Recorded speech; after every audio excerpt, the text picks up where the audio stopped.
So this is British Quiz Day today, guys. And as I was just saying, it takes a long time for me to put together the last quiz. And this quiz actually this week took me so much longer because I'm also debunking at the same time. This is not just a case of, you know how easy it is to put together a quiz, put a question into Google, it comes up with the answer. But nowadays, because we know that there was so much bullshit when it comes to British propaganda, right? I have to Google the Google. Oh, Lord. And the reason why the quiz is today on Monday, so the last Friday, is because it took me extra days, plus I was traveling. It took me longer to put things together. And I tell you, there's something that obviously doesn't want me to do the quiz because it is very energetically draining. You guys know I talk about energy a lot. It made me very tired to put this quiz together, but I'm going to be energized because we're all going to be learning something together.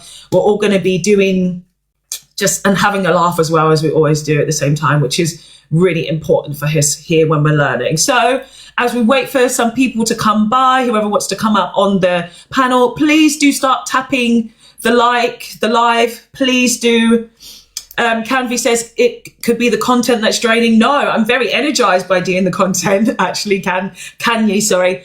It is very energizing for me to do the content. It's just the quiz. Sifting through all of the whitewashed propaganda is very energetically draining. Truly, really, truly. Thank you so much. Please do gift up the live. Please tap the live because, of course, it means that more people will come by. The space that we've created here, guys, is, of course, for us to decolonize and debunk and to learn and support each other as we are leaving white narcissism, because that's what we're trying to do here. We're trying to fight the racists, fight racism, and also educate and empower ourselves. So please keep tapping, tap, tap, tap, tap, tap, tap, tap. Really appreciate you guys being able to do that for me. That is amazing. So today, give you a little bit of disclaimer about what's going to happen with the quiz today. So it is 10 questions. And, you know, British people, you know, they love to say they created everything. English people, we created everything. And they don't credit anyone who actually came beforehand. You know, none of their ideas are original or new because humanity is 300,000 years old. The Anglo-Saxon tribe is only 1,500 years old. And they assume, well, not they assume, they actually think that people were sitting around for thousands of years doing nothing. That's how arrogant and narcissistic they are.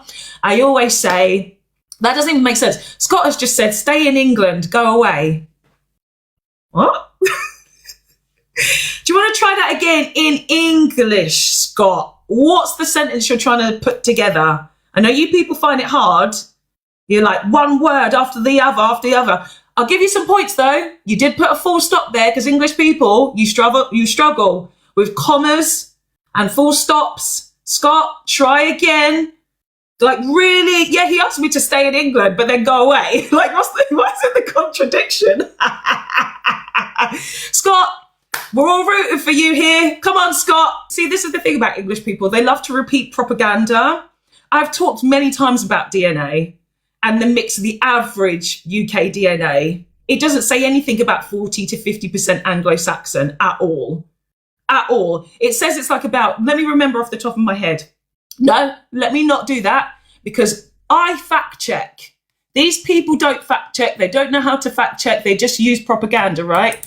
So let me get you up. The average UK DNA, right? So they're no more expert than I am. We both can use the internet. They come here acting as if they are like, they are the, what they call DNA experts, okay? Let me tell you something, right? Let me show you what Ancestry.com actually says, okay? What it actually says. English people are not native. You can't change where you're from. You can't change where you're from. Thank you, Paulie. Thank you. Oh, we've reached the gift goal. Thank you. Right, let me show you. Hold on. Just flip the camera. Is it going to be backwards? Yeah, you see. Okay. So this is the DNA, and it's all the same, right? All of these things. This is the British region internet. It will tell you all the same statistics, right? Look at that. it will tell you the same. The average is 37% British, Anglo-Saxon. This is Anglo-Saxon, which is where? Where do Anglo-Saxons come from? English people, British people, everybody here, where do the Anglo-Saxons come from? Who knows the answer? Where do Anglo-Saxons come from? The quiz hasn't even begun yet, but here we go. Thank you, Paulie. Germany, Denmark. This is Beth. Germanic tribes, Slayer, Germany. Right? Yeah, only 37%. So English and majority native. That doesn't make sense. That does not make sense. You don't just become native because you are the majority population, dummy. This is what it says, right? Read it. British is Anglo-Saxon. So this is just Anglo-Saxon. Irish, Celtic. These people are the ones who are actually indigenous to the land. Irish, Celtic. If you have Celtic roots, then you are indigenous to the land. That's 22%. Then you've got 20%, which is Western European, France, and German. So German ancestry is the most common in Britain, and Germany is not England. It is not the UK. It is a separate country. Then you've got 9% Scandinavian. You got 3% Iberian Peninsula, 2% Italian Greek, and 7% other. The biggest proportion, Ollie, yes, is Anglo-Saxon. But Anglo-Saxon is not in the UK. Otherwise, you would be called Celtic. You are still descendants of immigrants and invaders. That will not change. It will not change. Irish people, Welsh people, Scottish people, people from Cornwall are indigenous to the land. They have been there longer than you were even sperm in someone's ball sack. English people, you are new to this planet. 1,500 years old. Humanity is 300,000 years old. How are you claiming to be indigenous to anywhere when you are 1,500 years old as a tribe? Goodus says, anyone want to tell her UK used to be connected to the mainland? So all of a sudden, so hold on a minute, G Gooders. You're trying to say that the UK was connected to the mainland. So how did you get there? How did you get there? How did you get there? How did you get to the UK? Did you walk? So you weren't Vikings. You didn't build boats and cross to the UK. You walked from France. G Gooders, is that what you're saying? You literally took a long walk and you're like, oh, hold on, we're in a new land. This is Britain. You walked. When the English Channel didn't exist, because you call it the English Channel now, you walked, G Gooders. Is that what you're telling us? That's how you got to the UK? Tyler says, Jesus walked on water, but they didn't. G Gooders, tell us how you walked from all of you see, migratory tribes existed way before your waffle. G Gooders, tell us how you got to Britain. How did you get to Britain? You think you were connected to the land. Tell us the route all the way from the Caucasus Mountains where you were born, because you were born in the Caucasus Mountains 8,000 years ago. That's where you're from, sir.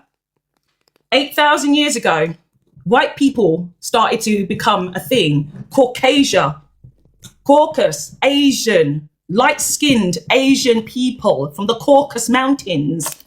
You then migrated from there 8,000 years ago, while we were living 300,000 years ago. 300,000 years ago.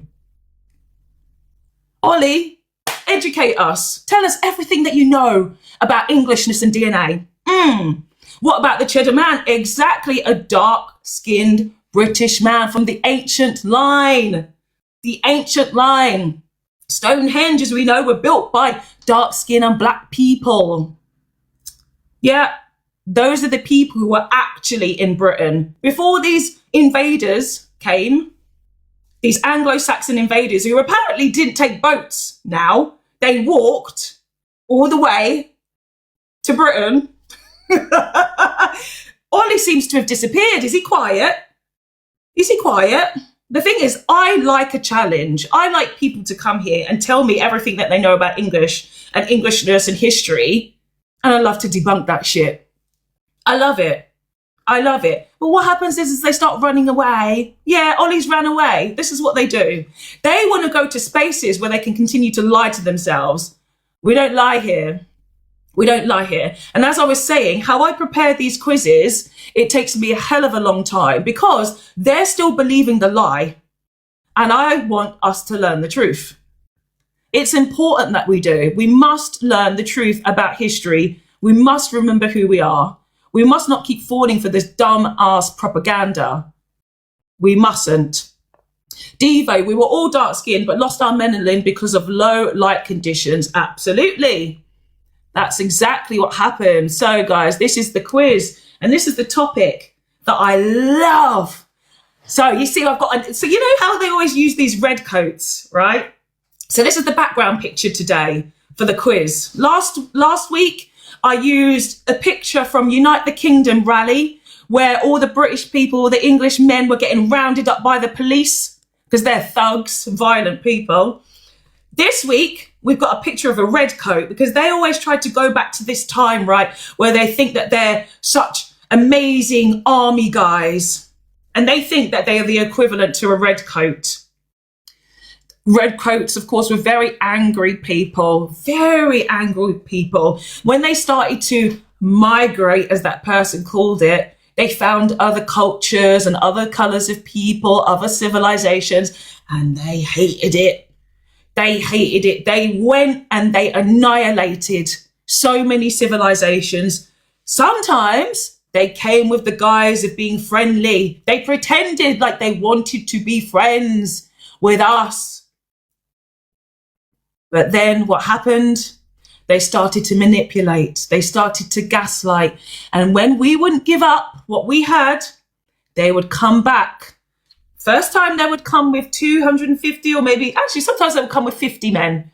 Then they would come back with 250 men. And then they would come back with 2,500 men. And then it grew and grew and grew until they can completely destroy and annihilate our cultures, our languages, our traditions, our clothing, everything. Ridiculous. Devo, have you watched Pew, President, Germs and Steel? I don't know what that is. Can you tell me a little bit more about what that is? I would like to know what that is. Mazzy, good to see you. Glad you are here. Who else is here? I'm just scrolling up. Fifi, you say they were colonized, beautiful, and we all speak the colonizer language. Yeah, I'm going to do a live more about this colonizer language and also us who have the colonizer accents, because having more of a colonizer accent triggers so many people. It does not make sense for it to be in a black body like mine. Hi, yours truly. Good to see you. I'm glad you're here. So yeah, there's so many conversations that I want to have. And I'm now that I'm in the UK, I'm going to do a live tomorrow and I'm going to do a live on Wednesday because then I go back to my home on Thursday. So yeah. So Brimman says, yeah, people come here to live off the back of slavery. Comment doesn't even make sense. That comment doesn't make sense. People aren't coming to live off of the back of slavery. That is what white people did intentionally. Do you actually think that people come to countries to think that they're going to live off the back of slavery? That's such a stupid comment to make. That's such a silly comment. In people's minds, they do not have that. That's a white mind that thinks that. That's a white mind. White privilege is linked to colonialism. The 50 unit says that, absolutely. JJ, good to see you. They've only achieved because our lives, hold on, what's that? They've only achieved making our lives, they've only achieved making our lives in misery. Well, the thing is, we have to stop taking on that energy. Muzu says yapper. What does that even mean? Isn't it funny how they say that someone's yapping because they have the ability to talk? Do you think it's an insult saying that I'm a yapper? It's a compliment because I have the ability to do what you cannot do. You don't have this platform, sir. It means I'm talking dribble. If I'm talking dribble, then why are you here, Muzu? Why? If I'm not entertaining and interesting, why are you here? You don't have to be here, sir. You don't have to. You have the ability to string together, what's that, 4 words so far? 4 words. 4 words. Will says Africans didn't even have the wheel or written language before Europeans. You see the stupidity that they tell themselves. We didn't need a wheel, by the way. The wheel is not like the most incredible invention. And of course we had language dummies. This is the thing. They think that people didn't know how to communicate. Will, in his poor level of education, doesn't know anything about anything. He doesn't know about the thousands of written languages. Thousands of written languages. The thousands of written languages before the English came along. The problem is, again, if English people and if people don't want to educate themselves, right? This is how they stay. They stay so uneducated. Not educated. Look, Ethiopia, not Africa as a whole. Will, you lot didn't have shit until you started stealing it from everybody else. So stop talking about the whole continent of Africa, which is billions of people, right? If we talk about the whole continent of Europe and you break it down to you as English people, you had nothing until you were stealing everything. And I've got such beautiful things to teach you in this quiz, by the way, guys. Beautiful things to teach you in the quiz. So whoever wants to come up on the quiz today, you are more today, you are more today, you are more today, you are more a lot of debunking and a lot of learning. Megan, how are you today? I'm well, thank you. Lovely, lovely, lovely. So I don't think we've ever spoken before, have we? I don't think I know you. No. No, welcome, welcome. So are you aware I'm doing a British quiz today? Yeah. Quiz today? Yeah. Quiz today? Yeah. Education system is very, very, very whitewashed. Are you aware of that, Megan? Yeah, I think we should be teaching more about Black communities. Mm-hmm. I think we should definitely be making people aware that they have the highest STD rates in the country. Megan, do you think that was going to upset me? Did you think No, it's just a fact. I really think we should be making people aware. Oh, really? Where did you get this fact from, Megan? From statistics. Which statistics would that be, Megan? Sexual health statistics that are widely available. And where? Which resources, Megan? The NHS. Oh, really? You should have a look. Really? Really? It's particularly things like gonorrhea and genital herpes. Oh, really? Really, Megan? That is so interesting. Yeah. So interesting. So where exactly are they getting these STDs from, Megan? Probably each other, spreading it around. So the fact of the matter is you have a majority white country, 87% white. Yeah, and country, the leading STD is the U. So you are going to be the majority of the ones who actually do have the STDs, and you are going to be the ones who are spreading that shit around because that's what you do. Yeah, but you've got 6 times the rate of us. You always do it. 6 times the rate. You always do it in other countries. You spread your HIV, you spread your AIDS. Where did HIV come from? You spread your plague. It came from Africa. The plague, all of these diseases came from Africa. It came from you people because you don't clean your asses, you don't clean your pee-pees, you don't actually know how to groom yourselves. And in the quiz, yeah, in Africa they cut off girls. I'm going to be showing this in the quiz. I'm going to be showing this right now in the quiz. This is the thing that these people do, right? These are the things that people do because they're so slow. They're like, oh, this happened in Africa. They don't know anything about anything at all. At all. So the thing is, Megan could have come here to learn, but what is she? Typically English, racist, right? Typically English, racist. Host ran. I didn't run anywhere. I'm still here. I'm able to drop racist people. Fifi, how are you? Hey, Max, long time. Yes, it's been a long time, dear. Yeah, don't mind them. They generally don't know their own education. I serious to God. They didn't even With know they brought everyone. Ebola. They didn't know they brought all this type of stuff. They didn't know before cleanliness. It was black people that taught them how to be clean. Don't mind them at all. Exactly. Also, another thing, they just love to say that, but this is why Britain is deserving for everything that's happening to them right now, because they promised so many people in the Commonwealth they will take care of them if they do the dirty jobs. So shame on them. That's all I have to say. Absolute shame. Absolute Shame shame. on It's them. the thing, they constantly project everything that they are. And so when we do the quiz, they think their history again started 1,500 years ago. Anything that happened beforehand, or even actually during maybe like the first 600 years, actually, let's say the first 1,000 years of their existence, they want to ignore because that's when they were doing some really, really bad shit to humanity. And they don't want to acknowledge any of that stuff. And they'll try to say, well, it's your fault. Yeah. You did that. You did that. And they love saying this. They love to say this, that they helped slavery, and then they paid off the compensation. Meanwhile, it was us UK black people that also paid off that lot. Did we did we actually agree to that? I don't remember my tax being agreed to that. So they owe a lot of black people in the UK money for them, because they love to say that, but they don't realize the Commonwealth are also included in that tax pay. So we paid for that too in 2015. So shame on them. Absolute shame. Absolute shame. And this is the thing, is that they don't have the ability to feel empathy, right? I always say that they're narcissists and sociopaths that were born by psychotic ancestors. Because if the shoe was on the other foot, they'll be like, give us reparations, give us compensation, give us all these things. And I think as people, because we are the empathetic ones, we'll be like, yeah, you know what? And because why? It actually has happened. In South Africa, white farmers have been given compensation.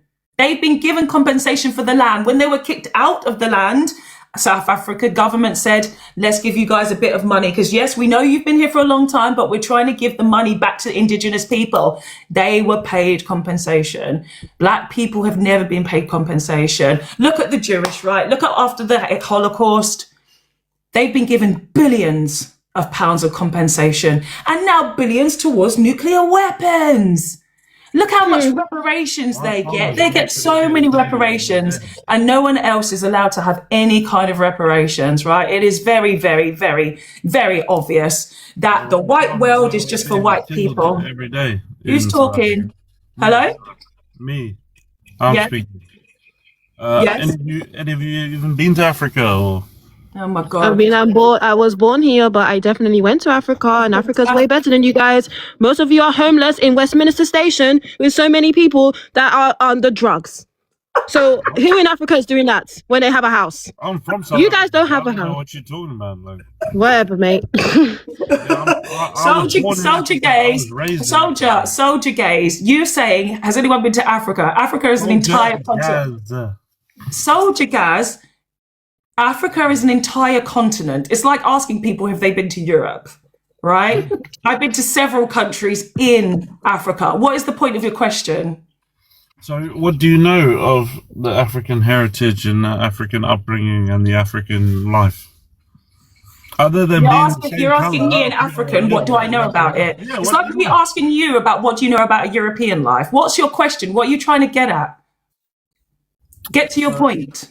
So what I'm saying to you is, you're saying a lot of things about Africa. Do you know how much they stink? I did not say anything about Africa. Have you ever like gone into a shopping center in like a ghetto in Africa and realized how much they Look, stink? you see how stupid these people are with their 0 GCSEs. I'm dropping you because you can't even get into being into countries in Africa. If you are generalizing the entire continent of billions, you don't have the ability to separate France from Italy, from Spain, from the UK.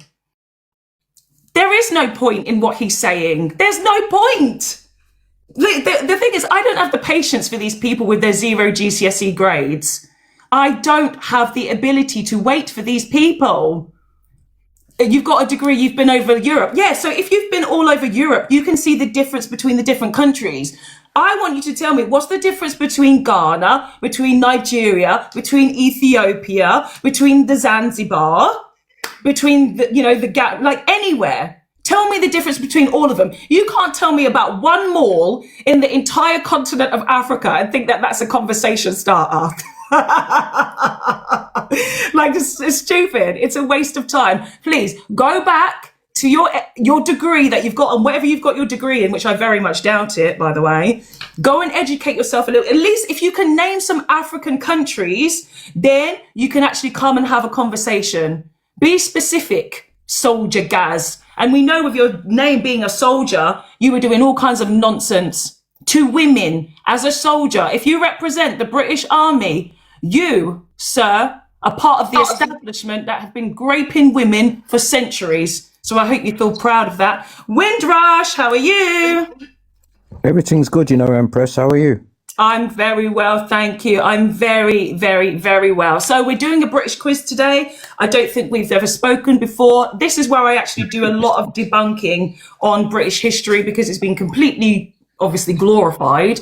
And those of us who were born and raised in the UK, we get taught, oh, the British did this, the British saved everybody, they are liberators, blah, blah, blah. And they ain't done shit. And especially English people, they rest behind the British Empire, right? So the British Empire,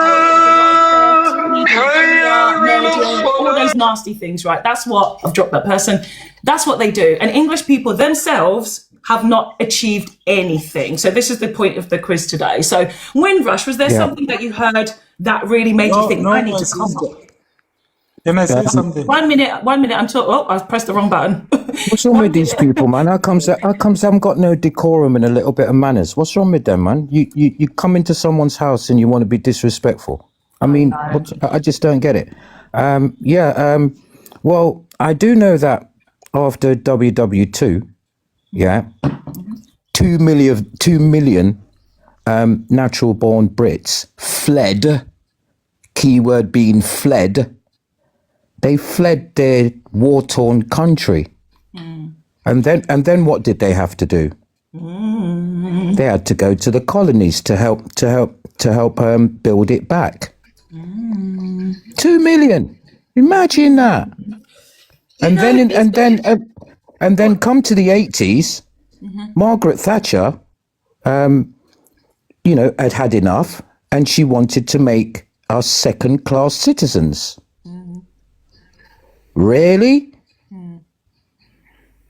I mean, it's quite typical in nature to, of these people to, get a use out of you and then just throw you along the wayside, Well, this is how we know that they are completely lazy. And again, they just want other people to do the work for them. Privilege. That's what makes them lazy. It's they feel as though they have some form of privilege. Yeah. Which then has made them lazy, and very, very, very uneducated. Extremely uneducated. And them can't take it when we're ready to switch up with Vice. Yeah, because we have the diversification in our way. We can chat like them, and then when we're ready, we can speak in our, tone that we grew up with. Yeah, I've talked many times about how, my grandparents are Windrush generation, and how these accents were forced through the schools, through my parents, actually through my mother's side. My dad's Nigerian, but my mum is from Grenada. And how it ended up being my accent. People don't really understand actually how they were colonizing in the schools and in many different areas. Through work, of course, we had to adapt with these accents because it made us more acceptable, and it was more pleasing to the ear. But the funny thing is now is that English people are heavily triggered by the fact that we speak in a better English accent than they do, because they've been so left behind by their government and education system. They're still talking like meow, meow, meow, meow, meow. And we've got the education and the ability to actually have conversation. They don't understand it. Yes, and many times I've been told, throughout my existence, you speak very good English. I mean, what do you want me to talk? How you want me to talk? Yeah. You take a look at the color of someone's skin tone. What you did throughout the world. And, you know, what do you mean? What do you expect? I mean, how much of the globe speaks, speaks English? Yeah, and the thing is, they always think that they introduced English, right? They don't know that they actually did it through such brutal measures. They think it's such a beautiful gift that they gave to people. You know, so this is what happens when people have got it's like that, my 1 minute into, I'm talking still.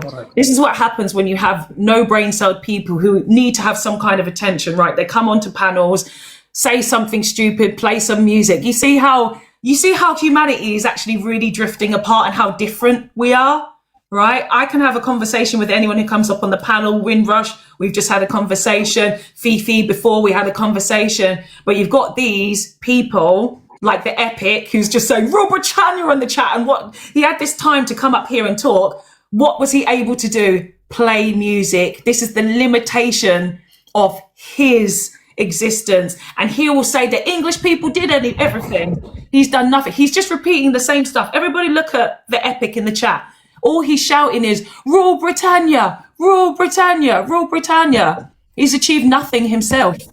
These are the kind of losers that you actually need to pay attention to and realize the people who are actually in your country, because they're losers. Thank you so much. Right, Sintu, what do you have to add? Because we're going to go to everybody on the panel so far, and then we're going to start the quiz. Sintu. No, thank you, my sister, for the opportunity. I am in South Africa, and I am experiencing the after effects of what the English people did in our country. So I think the first thing we can just identify with these Caucasians, we must not say they are privileged, because we're giving them privilege by talking like that, first of all. Yeah. They are not racist. We are giving them privilege by saying so. These people are mentally ill, first of all. Yes. There's a drop of illness in their minds. We can identify it by the behavior. When they came to Africa, they were so very violent. Violence. Even now, it's still violence. Then how can you cure someone who's mentally ill? You can't. You can't cure anyone who's mentally ill. We need to actually just make sure that we're using particular language, because we don't want TikTok to block the live. So please be aware of things like unaliving and the K word, like the K word. Yeah, and word violence, repeating it many times might get the live flag. So just be a bit careful when you're speaking, but things can carry on. So there was so much distraction, and there was so much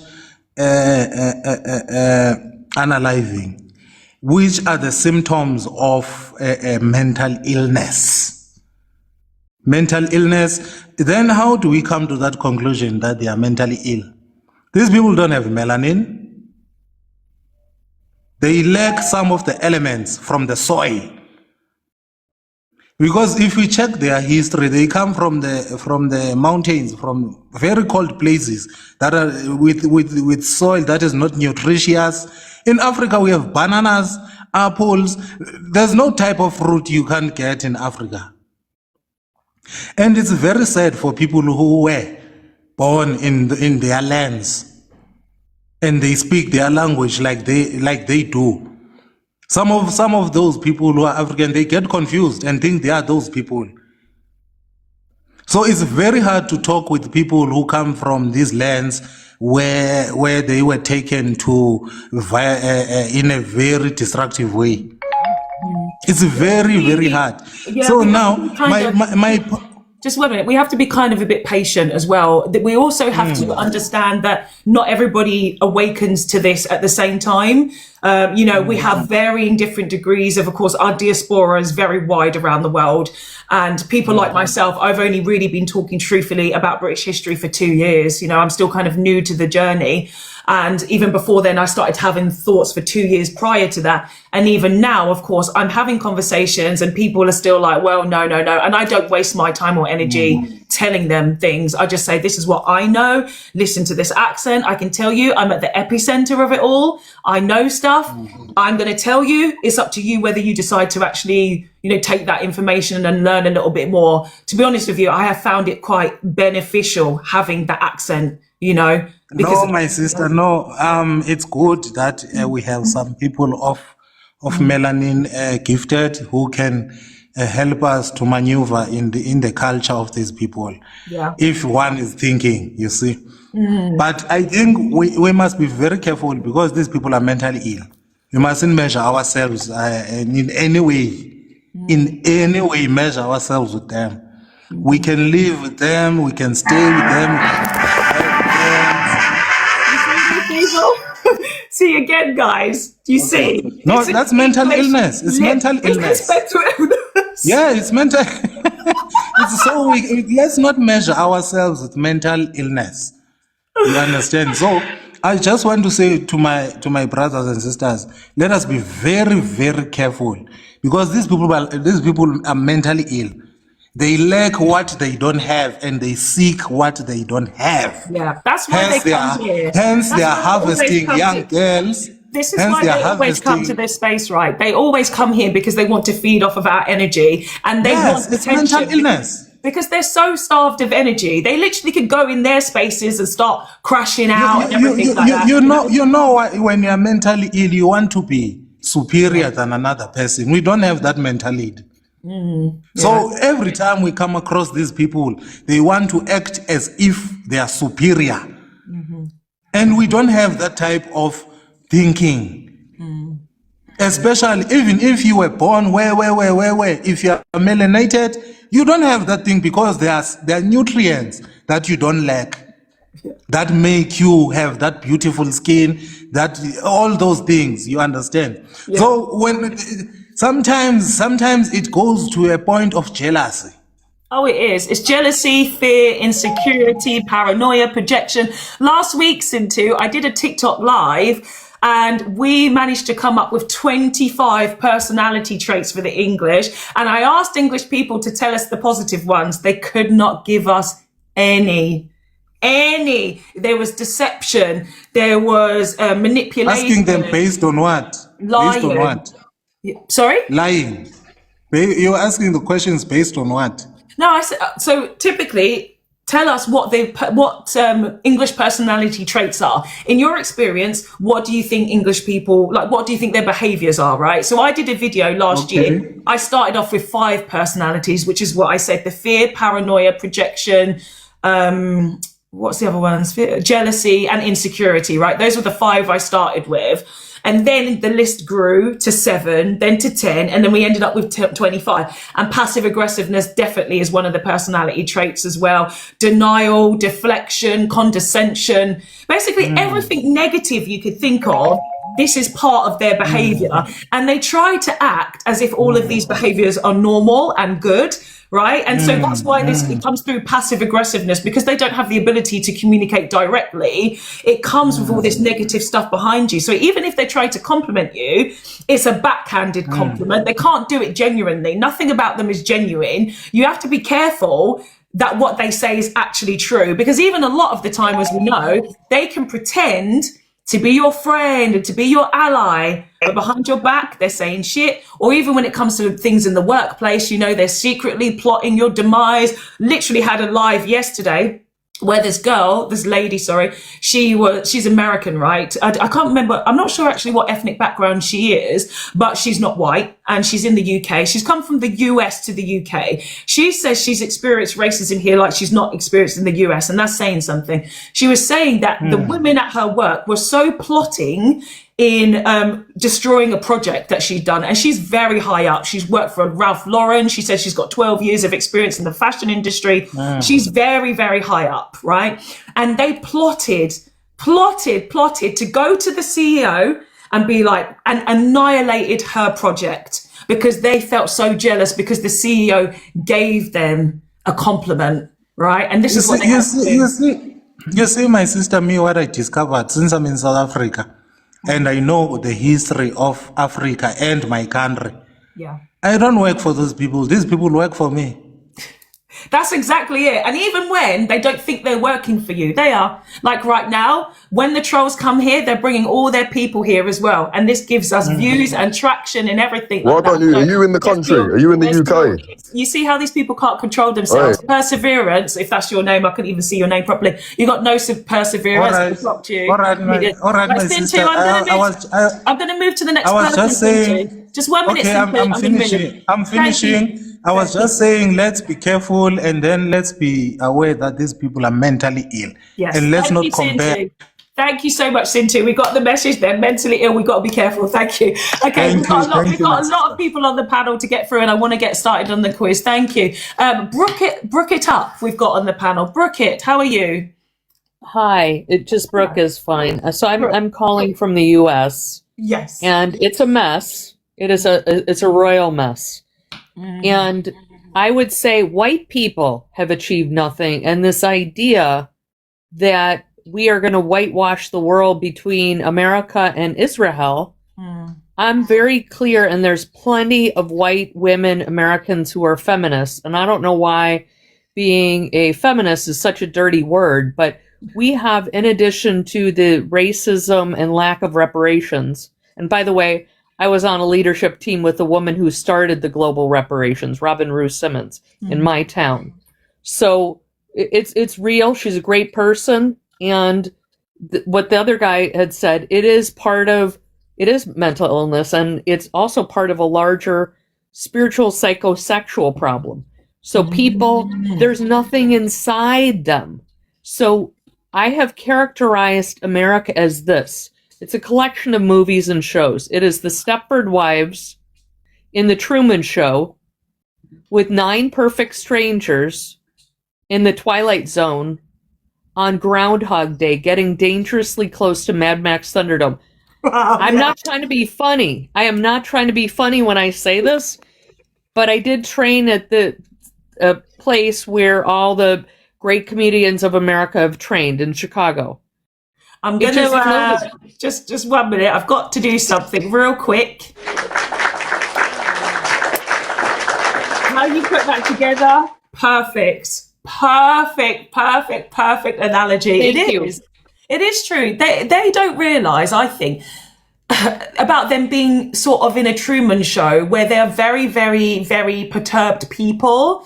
And I do think that they think that their life is very much like a movie, but they're not connected to reality, right? They're very much in a reality that's not compatible with everybody else's, right? They literally live in something that is so far-fetched, so beyond understanding, and they try to make everything else fit around them rather than them actually try to adapt to everybody else. They're just like, this is it. This is all my limitation is. And you see most of the people that have come up so far cannot even grasp this conversation. They're playing music and shouting Rule Britannia. I deal with this every day in America, and I came up on screen just so you'd see me. I'm a former reference librarian who's deeply studied spirituality, psychology, and the arts. In my past life, a family member was up for the Nobel Prize in physics, and my ex-husband was in the jazz world. So that's all Black people. So, and I sing in a gospel choir, which I know how to do call and response. But in the U.S., and we are unfortunately the monsters, along with Israel, booming everybody. What the fuck? Yep. There is Islamophobia. It's bullshit. Everybody's fucking afraid of Sharia law. And I'm hanging out with these Muslims. And in addition, former U.S. intelligence, John Kiriakou, said, you don't have to worry about Sharia law. And another Muslim that I personally know said, if we instituted Muslim laws, there will be no taxes. And they're worried about that. So in America and globally, and this is a horrible thing to say, but the global currencies, because these e-files, if you know what I'm talking about, women's vaginas are backing global currency. I'm a heterosexual female. I'm fucking pissed about this. So we have human trafficking, schmex trafficking, money laundering, rug dealing, and for-profit prisons publicly traded on the MF stock exchange, picking up people, DWB, which means in America, driving while Black. Ups, you're my friend, and you're in your convertible, and you're Black, and you're picked up at a stop sign for doing what? Driving 2 miles over? Yeah. And then you're popped in the pokey for that because they make a price per head. And then inside these prisons, Core Civic and Geo Group, I'm calling this out, they're making goods we use. So slavery never ended, not just in America, but globally. That's right. So how they make the money, they hide money in paintings, they steal money off power lines, they traffic people by using things like elite schools, their teachers, their police officers, they're doing it through picture day. So when my kids were little, you send the picture and they're looking at pictures and then figuring out how to find kids. And I mean, it goes so deep. We have right now 370 concentration camps. So when people say, and be careful if you say this, anti-Semitic stuff, that's to turn a blind eye away from what they're doing. They want to expand the whole Middle East. Yeah. So that nobody has any power, and they're taking American taxpayer dollars. Meanwhile, 95% of Americans, we don't have free educations. We don't have health care, which will mean global spread of diseases, and your gut biome affects your mental health. So if people don't have proper food, you know what the basic thing for people to understand is that when British and American history brags about fighting fascism, they have no true identity because they are the fascists themselves. They're clearly becoming even more fascist states, right? So it doesn't make sense how they've been still, even now these days, I don't know if they say this in the US, but in the UK most definitely, they're always talking about, we won the First World War and the Second World War, we did this. I'm like, okay, so you're proud of defeating the Nazis, right? You're saying, but how are you the Nazis now? Like, what exactly were you fighting? You weren't fighting them, actually. You were doing work on behalf of your ancestors, and your cousins were the ones who actually had the problem with each other. You had a Russian cousin, you had the British cousins, you had the German cousins, all family. It was a family feud that you all got dragged into. And in the First World War, all of you white men were like, yeah, we're going to fight the wars. And then you realize, actually, this is not a game. This is the first time they kind of realized that it was real life and they could be unalived and they could lose limbs and things like that.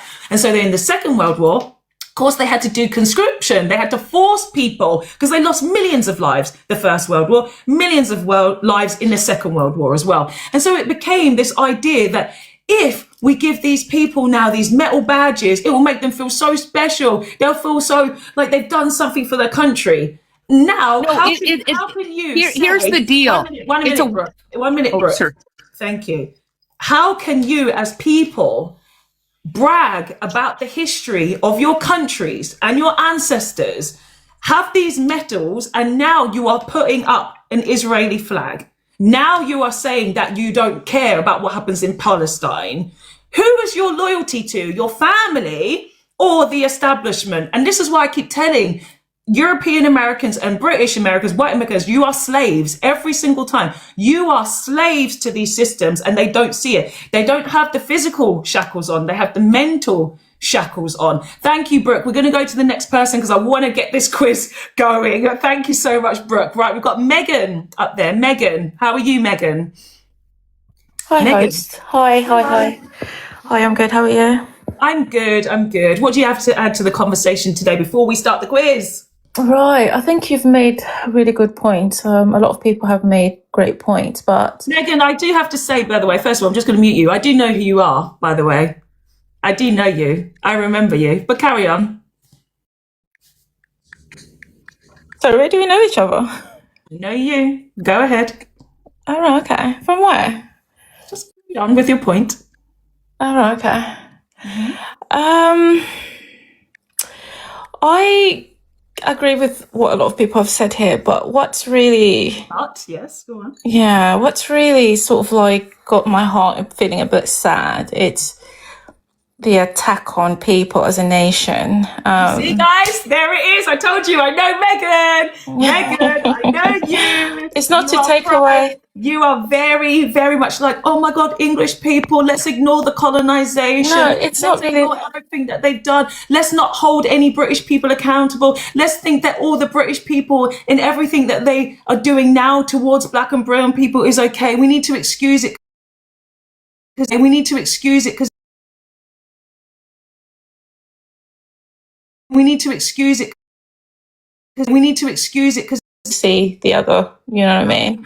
I don't like, for example, what's his name, the South African guy seemed to. He was literally there saying mental illness and all this kind of thing. In my head, I was thinking, well, how many other Africans in South Africa are being deleted by the You see this? They don't even have the ability to stick to the topic, right? Again, you're going to the whole continent, Megan, the whole continent, because your knowledge is this small. And I think, do you have a white mother, Megan?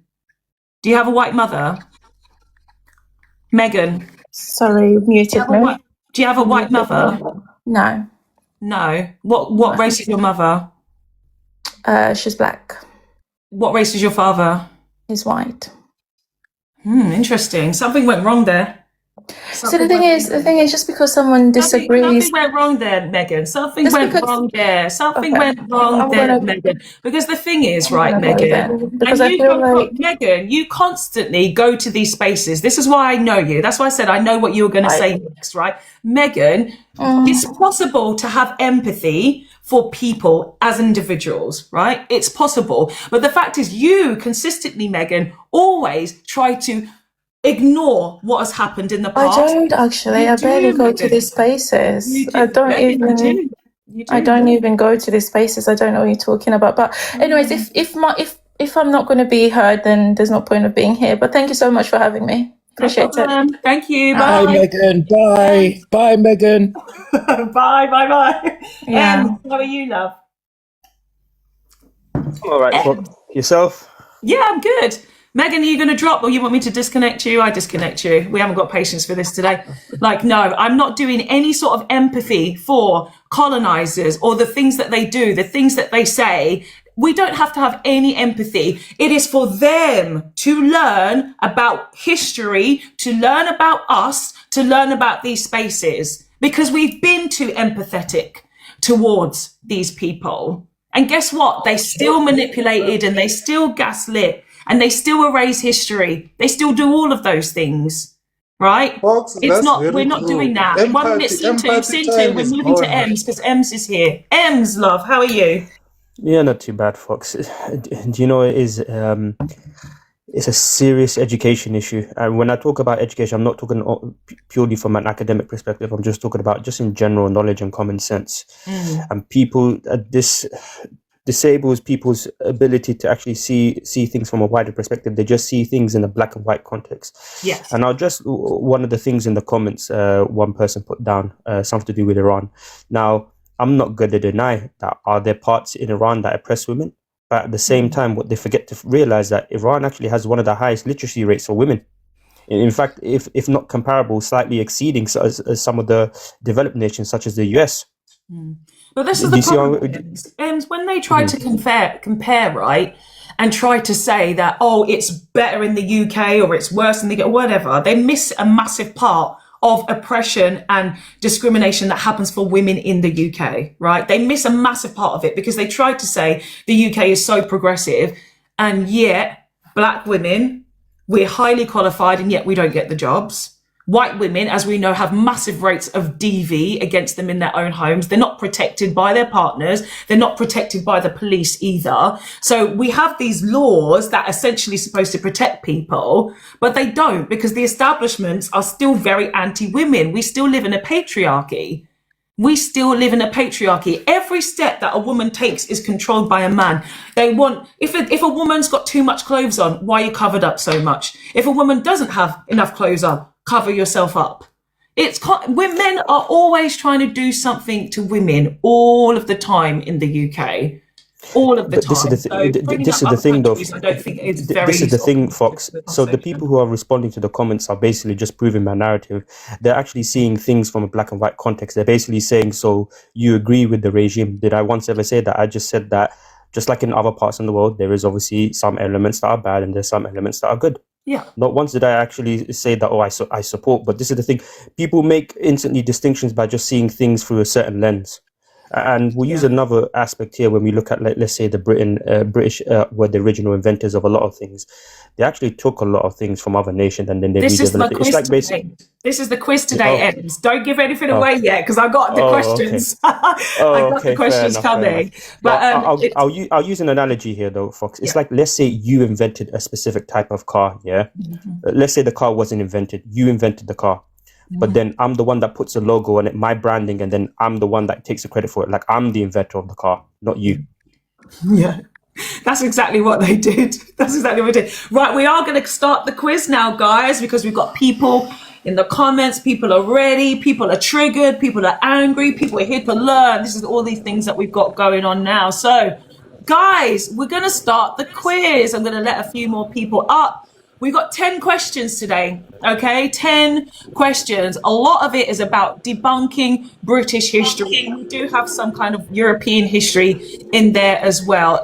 Just if you can mute yourselves, guys, on the panel, because we've got a little bit of noise there. So welcome to the new people on the panel. Thank you so much. We've also got this person. I don't know if they're still here.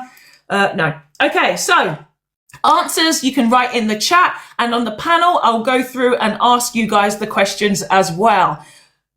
Let's go. Let's start. Question 1, guys.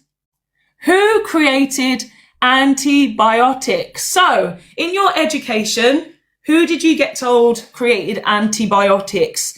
Answers in the chat now, guys. Windrush on the panel. Do you have an answer, Windrush? I couldn't tell you, to be honest. You've got me there. Okay. Thank you so much. Sintu, do you have an answer? And I don't want to... No, I think it's a very one-sided question, because in where I come from, in Dingumxhosa, I'm a Xhosa man. So we have natural antibiotics that come from nature. So we have so many doctors who have that knowledge to tell you, if you are sick of this type of sickness, this is what you can take. I believe that, or I think that antibiotics are manufactured in a lab. So you have to put together different chemicals in order for this pill, if you are talking about that, for this type of medicine to come through. But all those things come from nature. Thank you very much, Sintu. Ems, have you got an answer, Ems? Yeah, but I think, I already had the answer, but someone already put in the comments. It's, if I recall, Alexander Fleming. Alexander Fleming. Thank you, Ems. Right, KLR, welcome to the panel. Do you have an answer for us? Do you have an answer for us? Do you have an answer for us? Do you have an answer for us? No, this is a quiz for everybody. Okay, well, I really am not sure. I thought it was an American. That's okay. You can say an American. Thank you so much, KLR. Okay, Janie. We've got Janie at the top. Janie.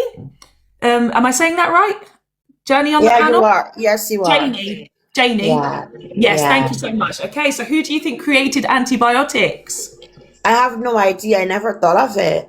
Okay, thank you so much, Janie. Okay, so a lot of people have the answer to say it was Alexander Fleming. And yes, of course, that's what we were taught. But of course, it's not true. And Sintu did actually have some answers there. So yes, actually in Sudan, in West Africa, it was actually part of their diet, consuming antibiotics. So while Alexander Fleming discovered penicillin by accident, actually, because he didn't clean his lab before he went on holiday and mold grew on one sample, Sudanese people were actually fermenting beer already, and they were using it to treat gum disease and other infections.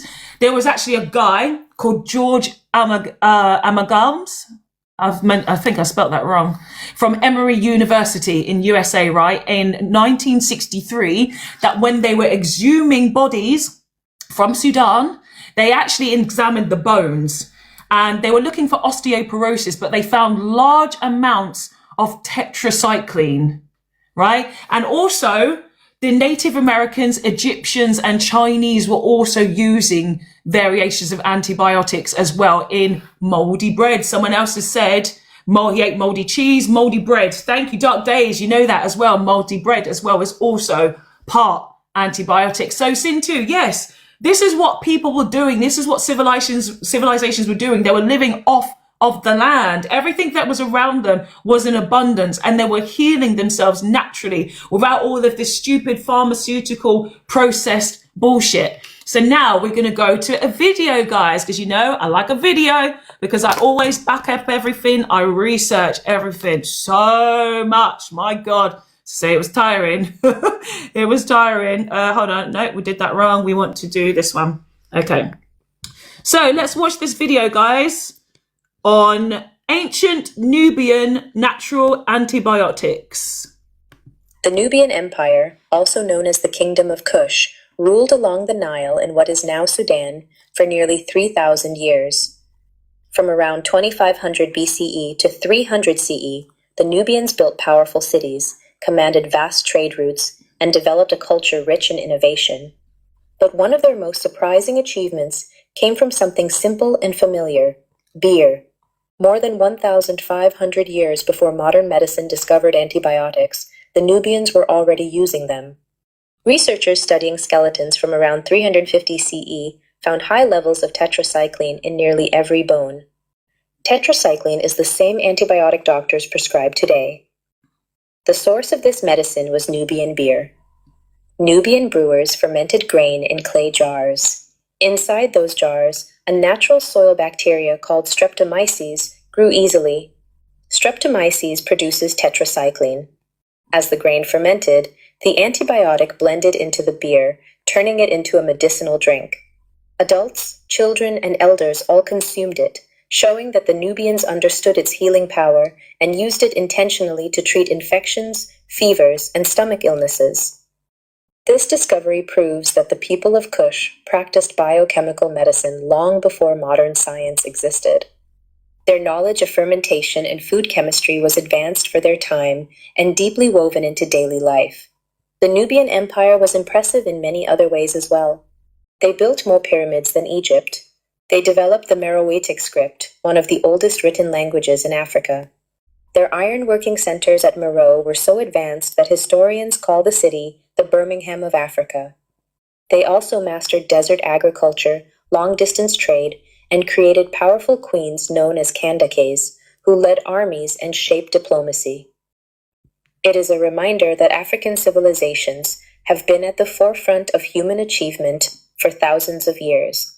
The Nubian Empire, also known as the and then we have a second video as well on this, and this is about the ancient Egypts, of what they used to do, ancient Egyptians packed wounds with moldy bread, and it actually cured infections. Egyptian doctors prescribed this for 4,000 years. Papyrus scrolls documented every treatment. Western scientists dismissed it as primitive superstition for centuries.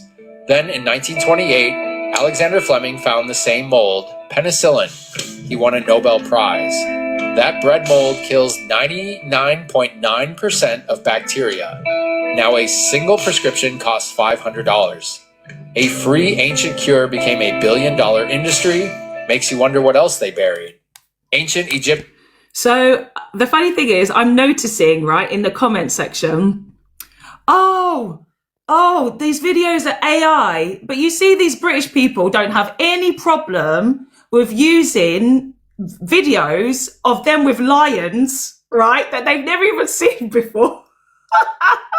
They have no problem of standing next to lions and, making up all of this stuff. Like, look at us with our soldiers and a flag and blah, blah, blah, blah, blah. But when I use videos like this to try and educate, because the funny thing is, I don't like using AI at all.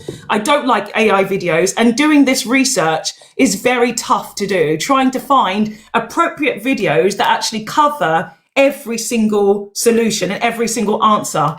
It's not easy. It's really not easy. And AI seems to be the way that people are putting together history and facts much quicker and easily accessible. Because otherwise, there are videos, of course, there are long form videos, but these videos are like 50 minutes long. I'm not going to show you a 50-minute video when we've got 10 questions to go through, right? So a quick AI short is the best way to actually educate you. So I have not contributed to the AI. I will talk a little bit more actually about AI later, but as long as you're learning, that's fine. This is Beth. I noticed that you did block someone there about who said they were leaving. Please, you don't need to block people. So people still can be learning here, you know, just because they find the conversation difficult, unless they're being racist or discriminatory. That's the only reason why we need to block people here. You know, I'm not offended by people very easily. It's just a case if they really do something offensive. So please, let's go easy on the block button. We don't need to be so block heavy on the people. Thank you so much. Right, next question, guys. We are going to go to question 2. Who invented inoculations? Windrush, do you have an answer? Who invented inoculations? Got me again there, Empress. I haven't got a clue, to be honest. Thank you so much. No problem. Okay, Sintu, do you have any idea about who invented inoculations? What inoculations, my sister? Like vaccines. Vaccines. Sorry? Like vaccines, inoculations, vaccines. Vaccine. Vaccine for what? For anything. But this question, man, there's many vaccines, man. Okay. Do you want to give us some kind of history or knowledge that you have? But a vaccine is a what? Is a medicine to cure a disease in its simplest form. Okay, thank you, Sintu. We're going to go to Ems now. Ems, you have an answer? Okay, let me answer you. Vaccines come from nature, man. No one created anything. Thank you, Sintu. Thank you. Ems, do you have any ideas? I've got a few, to be fair. So obviously, some people would obviously say that it was introduced by Britain by a lady called Mary Wortley, but she took inspiration from the Ottoman Empire when she observed it and brought it back to England. But apparently, there are some sources that it was actually practiced centuries ago in China and India. Thank you so much, Ems. KLR, do you have any answers, any ideas? No, once again. I'm really leaning more towards because of America, and people here were like, okay, I'm going to shut up. Okay, thank you, KLR. Okay, Janie, do you have an answer? Any ideas? Janie on the panel, do you have any ideas about who created inoculations, vaccines? Janie, I don't think is here, or she's doing something else. Okay, so I did see in the chat, Mina, you did mention Edward Jenner. So some people say or think it was Edward Jenner, who was an English guy, but that's obviously not true. It's absolutely not true. So let me tell you the story, okay, about an enslaved African man called Onesimus, who showed the white guy who bought him, of course, we're talking about in transatlantic slave trade, he told them how smallpox was treated back in the motherland, which was in particularly West Africa for thousands of years. He was likely to be from the Akan tribe, who were people from Ghana and also parts of the Ivory Coast. And yes, also in 10th century China. So you guys who said China was also correct. And you also said the Ottoman Empire, which is also correct. And Ems, yes, you did say the story of the British ambassador's wife, who was, what did you say her name was? No, she's irrelevant. We don't need to know her name. The British ambassador's wife saw Turkish women, so during the Ottoman Empire, practicing variolation in the early 1700s. And she tried to bring it back to England, but because the industry was male dominated, the medical industry would not take her seriously. So it was only until Edward Jenner said, hey guys, here is vaccinations, did Europe start to listen. But of course, for thousands of years in Africa, in China, and also in the Ottoman Empire, in Turkey, modern day Turkey, they were already using inoculation. So here's the video, guys, about how Onesimus actually managed to save a shitload of Bostonians, of European Americans. I can't put the video on big screen, guys, I'm afraid, because it gives me a violation. The live gets restricted. So we're going to now learn about Onesimus. Boston, 1721. Smallpox is killing 1 in 7 people. Doctors have nothing, but one man already knew the cure. His name was Onesimus, and he was enslaved. He showed his enslaver, Cotton Mather, a scar on his arm, and explained a West African practice, deliberately introducing a small amount of smallpox into a healthy person to build immunity. Mather brought it to every doctor in Boston. They laughed. Someone threw a bomb through his window. One doctor said yes. Zabdiel Boylston. He tested it on his own 6-year-old son. It worked. 242 people inoculated. Death rate dropped from 14% to 2%. George Washington later forced his entire army to do the same thing. Some historians say it won the Revolutionary War. Edward Jenner gets the credit. The portrait, the textbooks. Onesimus gets a footnote. He showed the world how to survive smallpox, and history forgot his name. Remember it. So that's the story of Onesimus. And like I said, using AI is not my choice. And I told you in the first answer that you can go and look up the study done by Emory University in USA. Onesimus even had an article by Forbes. Okay, look, hold on, let me get this up. I think it's got off. Hold on. So this is Forbes.com. This is an article about Onesimus, the enslaved man who saved colonial Boston from smallpox. So Devo, you're here to just try and say, it's AI, I don't want to listen. I educate myself and I fact check everything. Every single thing that I show you guys, I have researched for hours. I don't put one thing into Google and accept the first answer. I do actual research, something that you are incapable of doing. You are incapable of doing such things, sir, because you believe propaganda. Because if I went up here, right, and I told you that it was a European man, it was a white man that did it, you wouldn't question anything at all. Because guess what? I have got white answers, right? Last week in the quiz, I told you about the person who actually invented the telephone. It was a white man. Nobody contested that. Antonio Mucci, if you guys remember correctly, he's actually been credited from doing the telephone, doing the telephone. Nobody questioned it. As soon as I bring up any black inventors, no, it's a group of people. Whoops. It's a group of people. It's not true. It's propaganda. It's a lie. La, la, la, la, la. This is what happens every single time. And these are things that you guys need to be aware of. Okay, so as I said, it was China, West Africa, Ottoman Empire. Onesimus is the one who actually brought it to Europe. Next question, guys. This is question 3. Who invented the television? Who invented the television? Windrush. Who invented the television? Do you know? Yeah, you got me. You got me again there, host. I'm not too good on inventions, but yeah, you got me again there.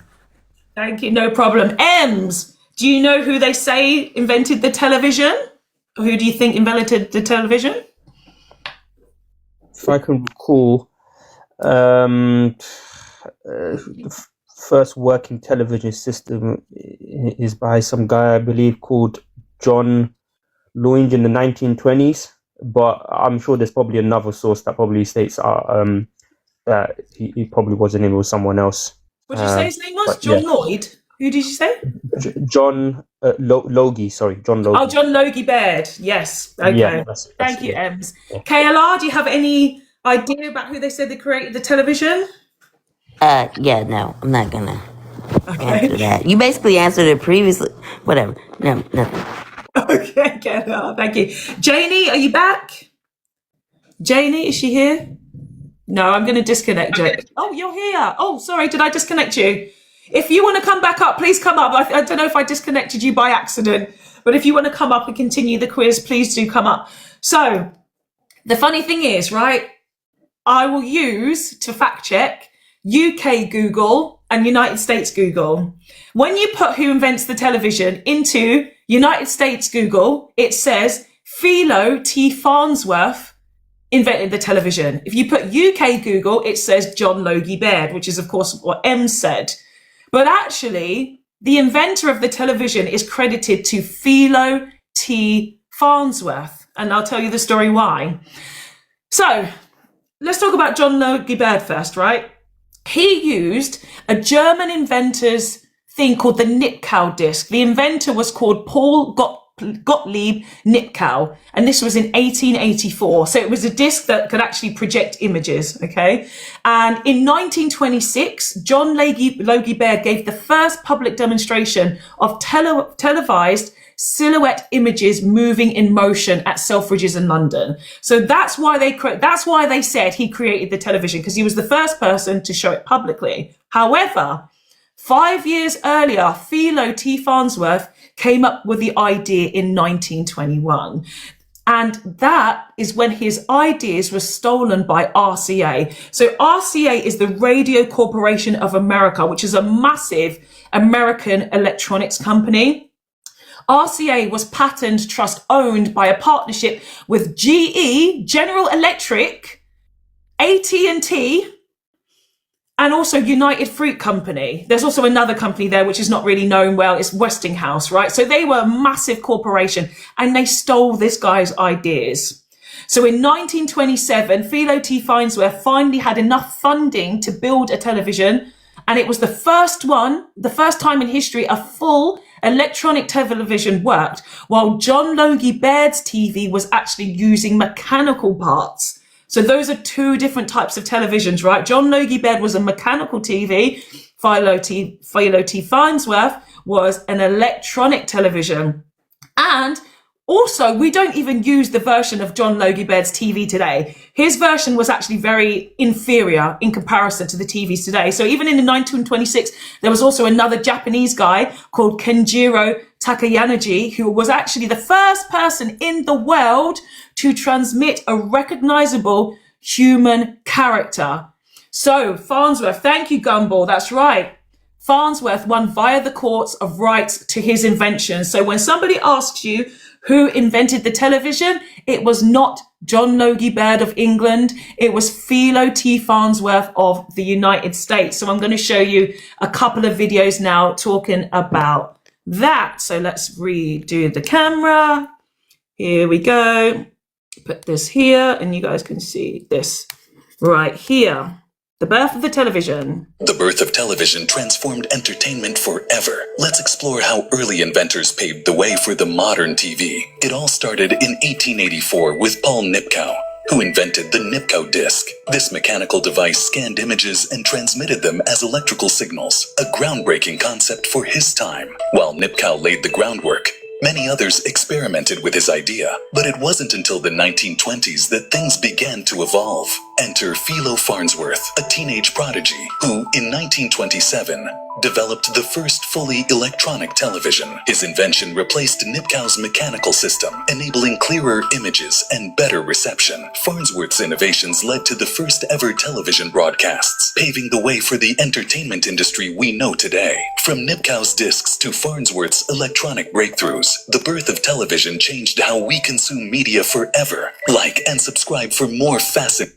Thank you. And then we have the next video, which says a little bit more about what happened to Philo T's invention. This 21-year-old invented the television and died without seeing a single dollar from it. His name was Philo Farnsworth, and in 1927, working out of a small lab in San Francisco, he transmitted the world's first electronic television image. No corporation behind him, no funding, just a kid who figured out something the entire world was trying to solve. Then RCA found out. They sent their top engineer, Vladimir Zworykin, into his lab under the guise of a friendly visit, who spent 3 days studying his design and reported everything back to RCA. What followed was a decade of legal battles. RCA claimed Zworykin had the idea first, despite having no working prototype.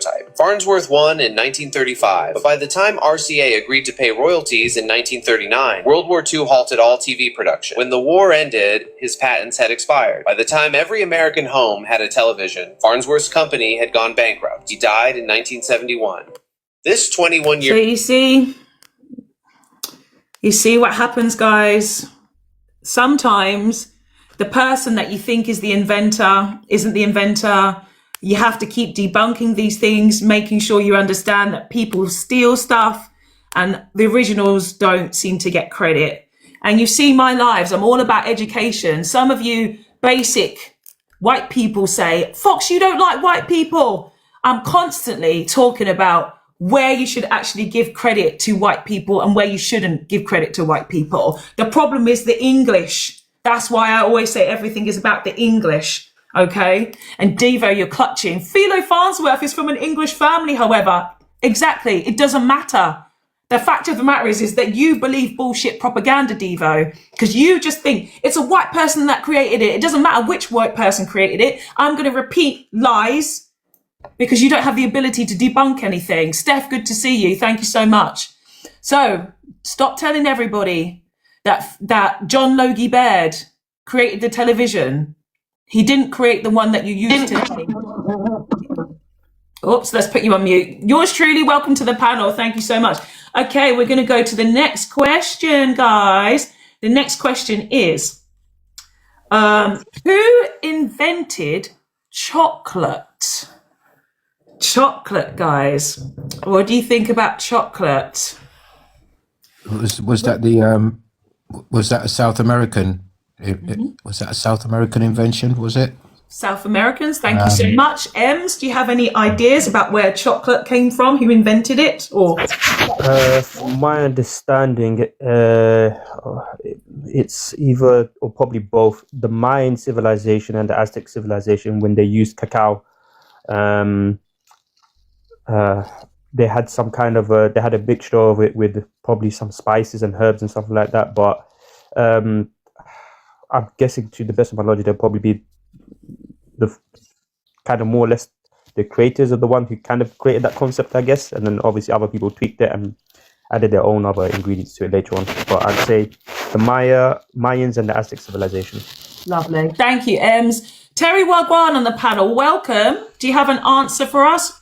Who invented chocolate, or who first started using chocolate? Yes, the Mayans and the Aztecs, and I believe they called it Xlot. It was an XO. I don't know how to pronounce XO. Yes. How do you pronounce XO? I understand your answer. Don't worry. I understand. And I will show you the answer because you guys are correct on the panel. Ems and Terry Wagwan. Yes, it is the Mayans. And I see some of you guys in the chat as well. It is the Mayans and the Aztecs. So, of course, this civilization was using it for thousands of years before the Europeans. It was mostly actually consumed as a beverage. And it was also likely that it was a solid chocolate that was actually still being eaten in pre-Columbian America, so Mesoamerica, which again is South America, which is what you said, Windrush. Well done. So because finely ground cocoa that is not immediately used to make a drink turns into solid chocolate, right? And Dominican friar Diego Duran mentions in his writings that Aztec soldiers carried small balls of ground cocoa among other military rations. Cocoa was introduced into Europe in the early 16th century, so it was possibly already under its processed solid form. Okay, so I'm going to talk a little bit about something which I'm going to bring up again later. So, of course, Cadbury's is one of the most famous chocolatiers in the UK, right? And, of course, got notoriety globally. Cadbury gets its chocolate from Ghana and Tasmania. And 4 years ago, Cadbury's faced massive fresh allegations of using child labour on cocoa farms in Ghana, where children as young as 10 were workers. Okay, so this is very important to actually notice. And me doing these research for these quizzes, I was kind of very ignorant about free trade products and all this kind of stuff, things that happen in other countries, right? Because growing up in Britain, they really shield you from a lot of the bullshit when it comes to capitalism and the things that we consume. It doesn't matter if there are workers over there working for £1 an hour and you've got children. You know, this is a terrible, terrible, terrible thing in the want for material things. It is so freaking pointless that people are having to suffer in other countries. So Cadbury's was using workers as young as 10 in Ghana. And I'm going to show you a couple of videos now about the history of chocolate now. So I'm not going to be able to, I'm afraid, guys, put the video on big screen because I keep getting violations. So it's going to be small in the corner. but you'll be able to hear what the guy is going to say for us here. So this is about ancient origins of chocolate. This is the only time in history when money grew on trees. We know that chocolate was very, very important in ancient American societies. The cacao tree is very useful. So you can use its bark for medicines. The wood can be used in construction. The pulp can be made into a fruit juice or fermented into an alcoholic beverage. But most famously, you can use the beans extracted from those pods. We call them beans, but they're really seeds. You can use those to make chocolate. You have to ferment them, dry them, roast them, shell them, and then grind them. This is a grinding stone or metate made of volcanic rock. Metate would have been used in conjunction with a mano, which you would use to crush up with a repeated back and forth rolling action. And you can see a whole divot from the repeated use where the ancient Americas, as today in Central and South America, that powder is made into a liquid drink, not solid bars of chocolate. The Maya were really, really into chocolate. So they actually had a dedicated deity for cacao, and they actually grew their own cacao trees in cenotes, so in natural pits, which are very humid and well suited for growing Theobroma cacao. And also, very famously, cacao beans were used as currency back then. There are codices from the 1500s that attest to some of the trade values for cacao seeds. You could buy a turkey egg for 3 seeds. And that's why archaeologists and historians are always making that joke that this is the only time in history when money grew on trees. Even though the tradition of making chocolate in this way has continued to thrive in Central and South America ever since then, archaeological evidence can be blended in with that to kind of reconstruct ancient diets, ancient recipes, and it can really help to enrich our contemporary use of this delicious, wonderful plant. This is the only time in history when money... about cacao. So you see how cacao beans and seeds were actually used as currency. This is when you keep understanding that the Europeans fucked up so much with capitalism, because this is how we used to trade back in the days, right? We used to use seeds and beans and salt, things that actually naturally came from the earth. But the Europeans, when they came, they decided to create money. And now everybody's chasing money and they're selling their souls in the process. Back before the Europeans came, we didn't need to do that. We really didn't need to do that. So Europeans need to stop trying to say that they saved the world when they bloody destroyed it. Next video, we're going to have a little bit more about actually how chocolate became more European. Chocolate had always been a sweet treat. For thousands of years, it was literally a sacred drink. It all begins with the Maya and later the Aztecs, who were the first to systematically cultivate cacao. From the beans, they made a drink called zocolatl, a mixture of cacao, water, chili, corn, and spices. It wasn't a dessert, but a ritual and elite beverage. Rulers, priests, and warriors drank it before battles. At the time, cacao was so valuable that it was used to pay taxes and buy goods. It literally functioned as money. In the 16th century, when the Spanish conquered the Aztec Empire, they brought cacao to Europe. However, Europeans found the original taste too bitter, so they began adding sugar, vanilla, and cinnamon. Chocolate then became a sweet luxury reserved for royal courts and aristocracy. Yet for centuries, it was still consumed exclusively as a drink. The real revolution came only in the 19th century. The invention of the cocoa butter press made it possible to produce solid chocolate, and Swiss innovators like Daniel Peter and Henri Nestlé added milk, creating the first milk chocolate that soon became a global confection, but at a dark cost, as the journey from tropical plantation to European salon was paved with harsh and brutal exploitation of labor. Did you think chocolate had... So you see, guys, when it comes to chocolate, remember, it's not grown in Europe. They're not paying people fair wage. These things are grown in very, very hot countries, in hot places. So just think about that next time you're eating a bar of chocolate. Just think about it. Right, next question, guys. We are going to go on to what question is it now? Question 5. Who created central heating? So again, we're talking about things that you use or consume in your everyday life. We've talked about antibiotics, where they come from, vaccines, where they come from, the television, where it comes from, chocolate, where it comes from. Who created central heating as well? Windrush, are you there? Do you have any ideas about central heating? You got me there again, because these chemistry and physics questions are seriously getting me at the minute. But yeah, you got me again there. I'm hoping that you're learning that's all right, at the Empress. same time, because I didn't know Yeah, any I of am. this I stuff. am. I am. I didn't I know am any learning. of Thank it you very until much. today, until, well, the last Yeah. week since I've been finding out the answers. Like I say, with the deep dive of research, I've been learning as I've got, like even the previous quizzes I've done, I'm like, I didn't know that, I didn't know that, I didn't know that, I didn't know that. So again, guys, it doesn't matter if you don't know the answer because we're all learning together. Ems, do you have an answer? Do you know who created central heating? Depends. If we're going by, let's say, ancient heating, then I think it was the Romans. I think I'm probably mispronouncing the word hypocaust or hippocaust. From my understanding, it was like some kind of hot air from the furnace that circulated on the floors, through the walls in places like bathhouses and villas. But if you want to talk about modern central heating, I believe it's some guy called William Strutt. But that's it, really. To be fair, that's what I've got. Thank you very much, Ems. Terry Wagwan, do you have an answer? It was indeed the Romans, and it is pronounced hypocaust. The early modern systems were, I believe, 1700s, and it was William who invented those. But I think the real breakthrough was early 1800s. Thank you very much, Terry Wagwan. Thank you so much. Okay, so guys, you did mention a Ems few. and I are real bookworms. I will just say we are absolute. I don't know where we're just absolute bookworms. So did you read about Alice H. Parker in your reading? I've heard of her, actually. I've actually heard of her.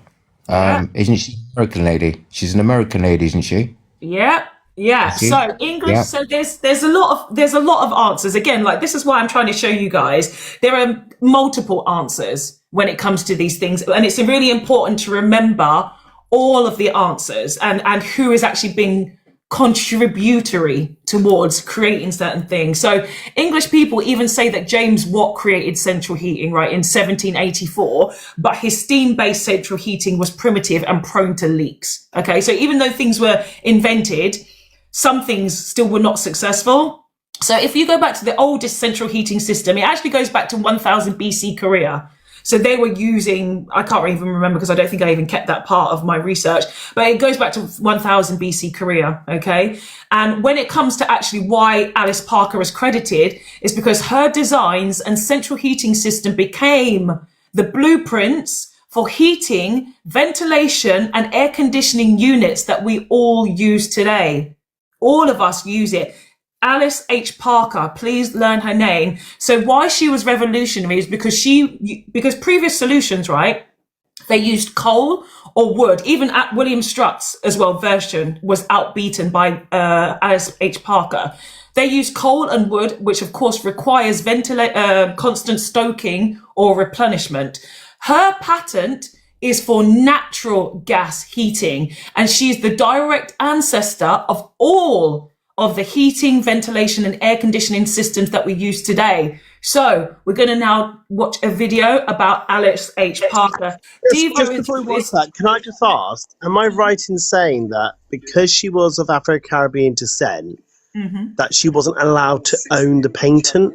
Is that right? No, she did. There was plenty of people. Now doing my research, I'm learning there were plenty of black people that did own patents, but it was the process of getting them.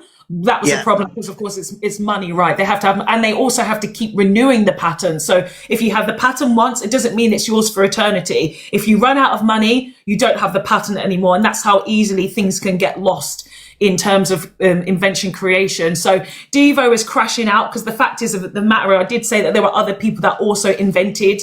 You know, you see, guys, Devo in the chat is talking about me picking and choosing. I've literally talked about white people creating stuff. I talk about black people, Chinese people, Indian people. I've talked about all the different civilizations, but Devo does not like it when it's not a white man.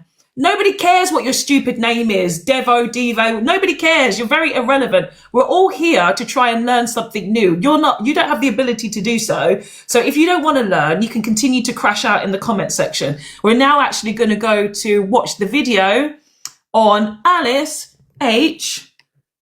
Parker. Let's watch. Black history facts you should know.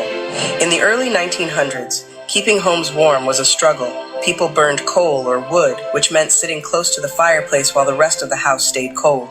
But in 1919, Alice H. Parker, a brilliant black woman, changed everything. On December 23rd, she patented the first natural gas furnace for homes and offices. Her invention pulled in cold air, heated it, and sent warm air to different parts of the house using air ducts. Even cooler, her design allowed people to control the heat in separate rooms, something no one had done before. Alice's invention laid the foundation for the central heating systems we use today.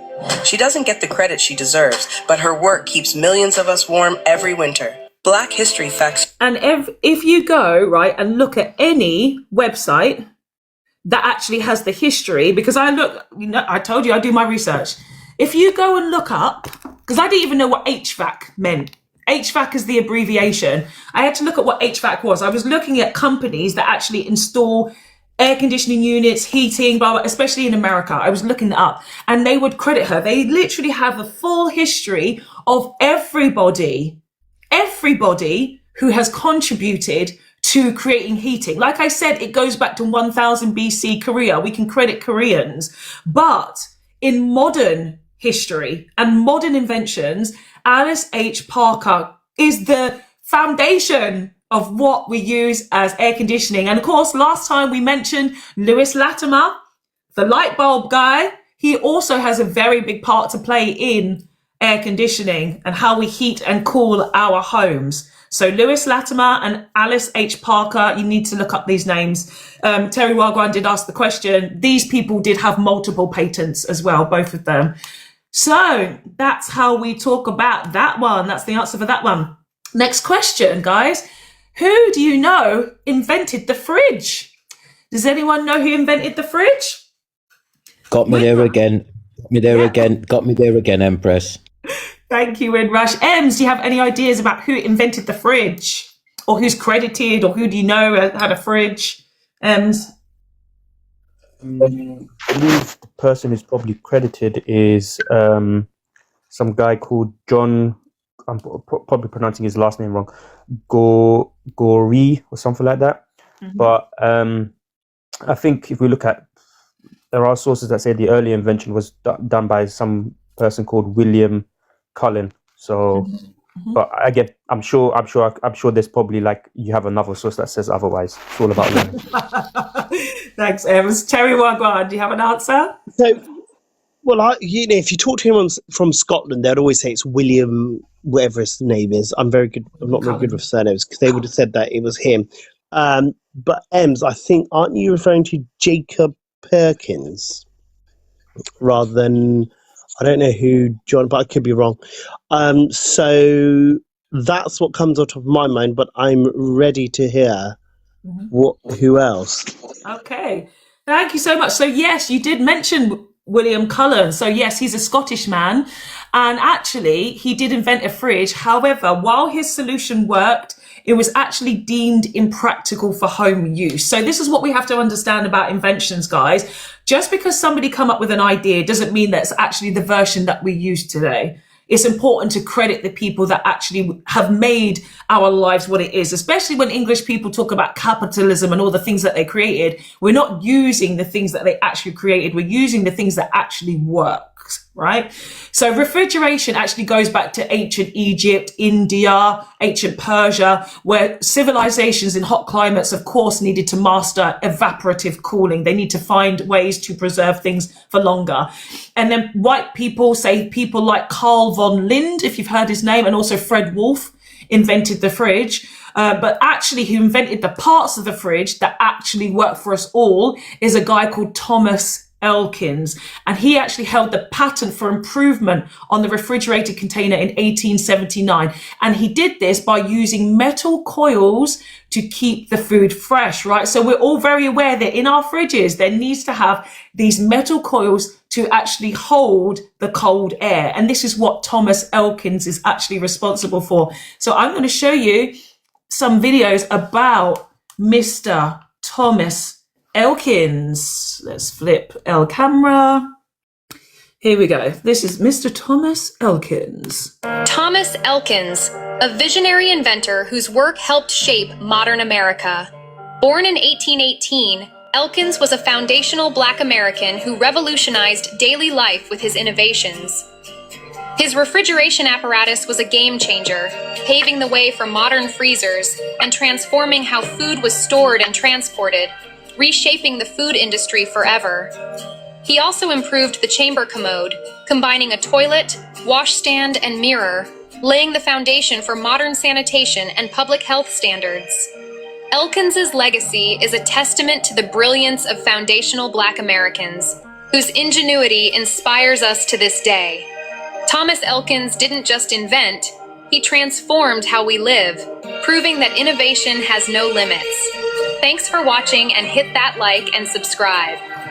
So you see, and yes, I was querying Windrush about this FBA stuff, but to be honest, it was the best video that I could find that explained his contributions. It was the best video. It made me irked when I was like foundational Black American, like, no.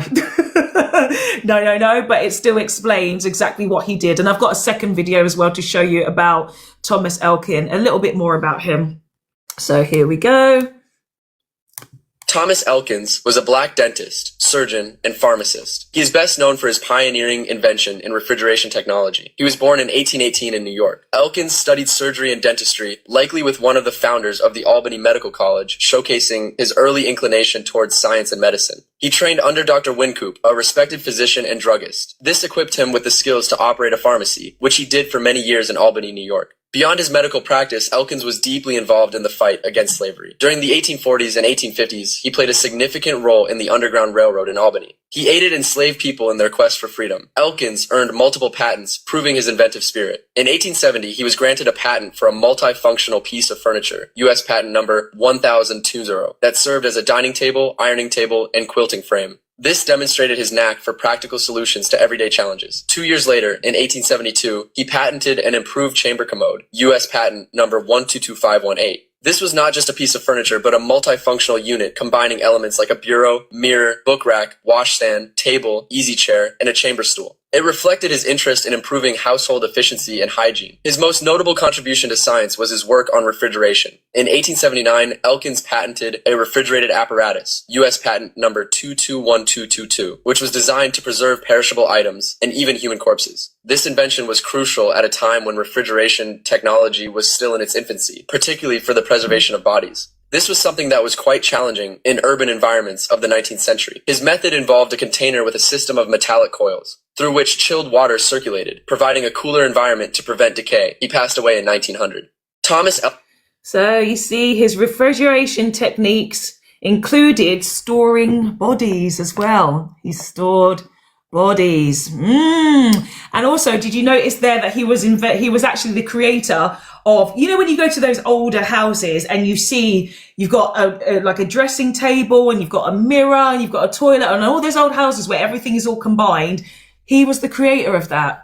Thomas Elkins made bathrooms and homes look more accessible and also helped with the sanitation, because the problem with older uses of toilets and things like that was the smell. And I'm kind of giving a little bit of an answer away to the next question, because the question is who invented the toilet. And I'm actually going to skip past this. I'm going to tell you, because some people think, right, who's heard of the myth that Thomas Crapper invented the toilet? Have you heard that myth, Ems? Thomas Crapper? Yeah, Zach London. Have you heard of this? No, I haven't heard of it before. You've never heard it, but you've heard of the slang, right? The crapper. The crapper. Yeah, so people will know the phrase the crapper. I'll tell you about how that came about. So he was just a plumber, and somebody else said this earlier, and I can't remember who. I think it was probably Suited. I can't remember his name. So he was a plumber who had a company of the same name, right? And in the Second World War, American soldiers saw his name stamped on the toilets, so they started calling it the crapper. So they thought, and it became a myth, that he actually invented the toilet. And he didn't. He actually didn't. So the name stuck, therefore erasing 5,000 years of toilet history. And the reason why I brought this one up is because in the last quiz, someone said, is it true that Thomas Crapper invented the toilet? I didn't know. So I went and researched it. No, he didn't. He was just a plumber and a salesman who had a plumbing company.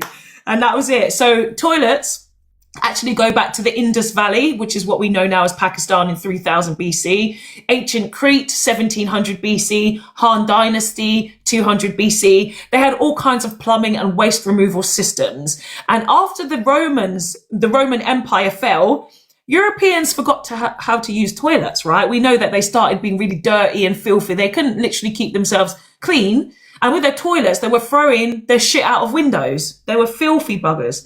So this is what we actually know now as how to create the toilet. Hold on, where's it gone? I've lost the video.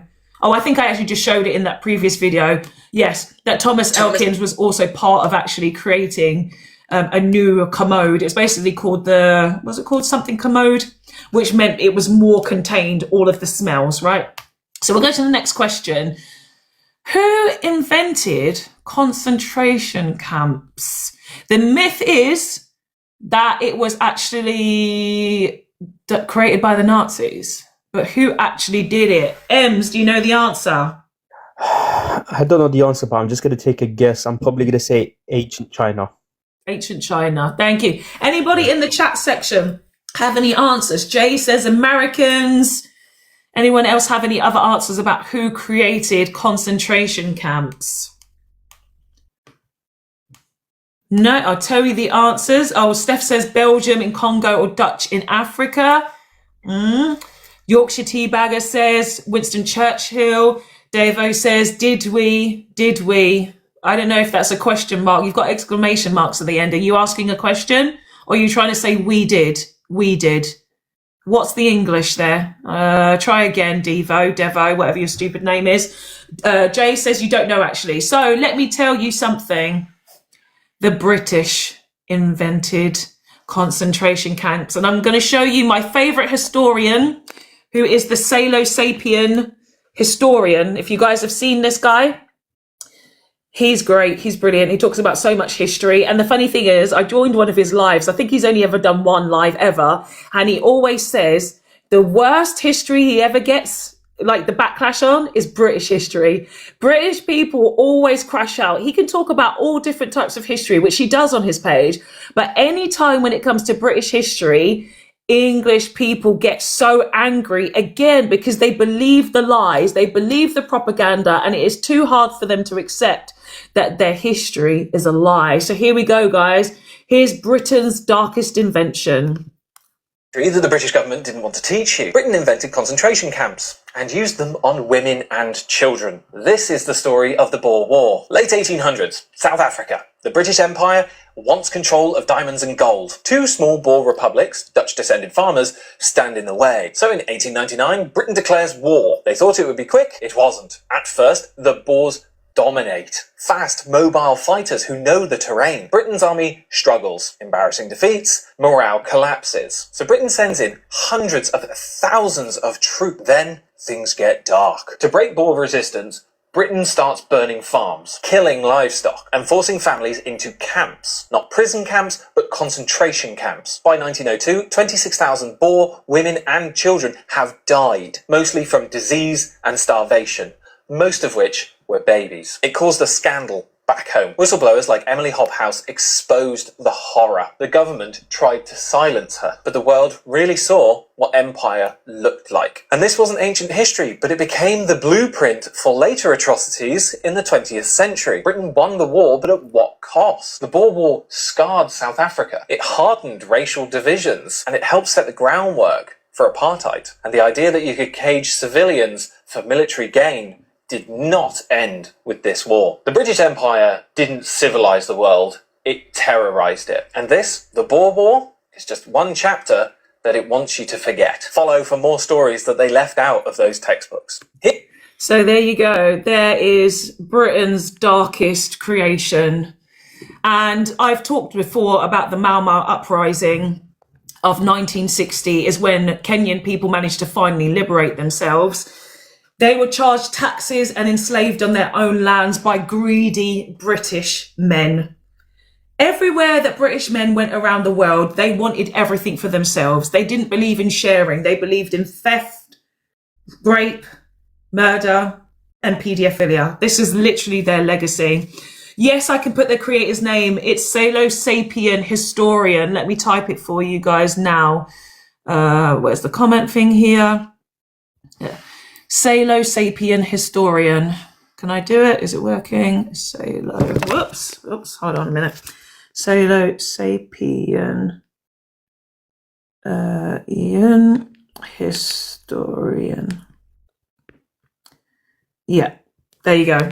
So what I'd like to do, if I can, I mean, some of these resources I've got from YouTube, some of them are from TikTok. So I do repost the videos, you know, once I find them.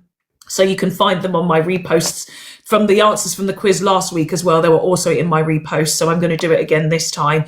But yeah, you definitely need to follow the Solio Saber. He's very, very good. And the problem is, of course, is that English people, they don't have ability to see history without bias. Everything they think is glorious. Like, it doesn't even make sense, right? How can you have an empire, right? And everything be done without being immoral? Like, how is it possible, right? Because they have the ability to say, oh, the Ottomans were bad and the Chinese were bad and, you know, every other empire that exists, the Mongols were bad, but they can't say that the British were bad. Like, how do you think that your empire became so vast? Like, really, zero critical thinking skills at all. Zero critical thinking skills. Zero critical thinking skills. Zero intelligence. Zero. Right, we'll go to the next question now. So Britain decided to credit itself with inventing the modern textile industry. But who did they steal it from? Ems. Who did they steal the modern textile industry from? I'm just gonna say India, like the subcontinent of India. Mm-hmm. I'm not too sure, but this is just me taking like a calculated guess, I say, because I know they had the materials to obviously have a booming textile industry. That or China, perhaps. One of those two. Thank you. Zach in the chat has said India and China. Yorkshire Teabagger says China. Any more guesses from anybody? Steph says China or Africa. Yes. So Bangladesh, you got Zach again. And Tyler says India or China. So guys, the answer is India. Yes. So some of you guys are aware that Britain was in India for 200 years, colonizing, controlling, coercing, unaliving, doing various atrocities, human-made famines as well, exacerbating famines, and also the textile industry was very successful. In India, the statistic is somewhere between 23 and 27% GDP that India had. 20 up to 27% of the global GDP lived in India. It was the richest country in the world. It was the richest. And what the goal was of the British was to stop British people from buying Indian clothes, because once they started to see it, they understood the superior quality of Indian clothing. So, for example, this is what would happen in Britain, right? Imagine you got two T-shirts, right? One T-shirt, two T-shirts. Both of these T-shirts are in Britain. Right, we're all in Britain now. I'm going to try and sell you. You got two T-shirts in my shop. Both of these T-shirts, right, cost £5 to make. This T-shirt made in Britain, I'll sell it to you for £5, right? I'll sell it to you for cost price. £5 to make, £5 to sell it. But this T-shirt, because it was made in India, and the British government has added an 80% import tariff onto the garment. So to bring this T-shirt from India, this T-shirt now is £9, right? Which T-shirt are you going to buy? The £5 T-shirt made in Britain, or the £5 T-shirt with import tariff on top? That's £9. You're going to buy the British T-shirt, right? You're going to buy the British T-shirt. So this is how Indian people, industry was losing money. Now let's go to India with the same two T-shirts. Both of them again cost.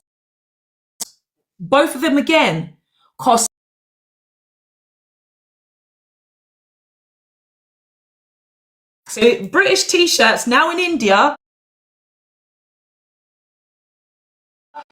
So British T-shirts now in India. So British T-shirts now in India. travel or anywhere is now £7. So again, in India, which t-shirt are you going to buy? The British t-shirt for £5 or the Indian t-shirt for £7? Again, the British t-shirt, right?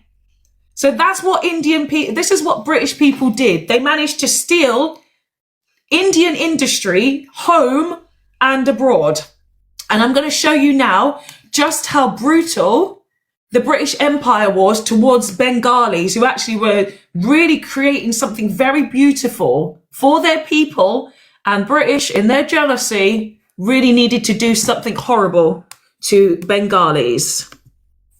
Cut off thumbs just for making this fabric. There was a piece of fabric so light people called it woven air, worn by royalty, treated like art, but when Britain realised they couldn't copy it, they destroyed the hands that made it. Dhaka muslin. For over 2,000 years, Bengali weavers created cloth so fine you could pull an entire dress through a ring. It took years for weavers to learn how to create such delicate fabric. Their fingers were worth more than gold, but by the 1700s, Britain had a problem. Dhaka muslin was destroying them. British workers rioted as customers abandoned rough English fabric for silk smooth Bengali muslin. Britain was losing badly, so they declared war. First they taxed Bengali cloth up to 80%, then they banned it completely. But here's their disgusting play. They bought Bengal's cotton dirt cheap, shipped it to Manchester, turned it into machine-made cloth, and dumped it back into Bengal at prices no hand weaver could match. Bengali families who'd woven for centuries watched their children starve. Ancient weaving villages turned into ghost towns. But some masters had been working in secret, hiding their looms, desperate to preserve their art. That's when the British got truly vicious. Stories passed down through generations claim the British hunted these secret weavers like criminals, broke into their homes, held them down,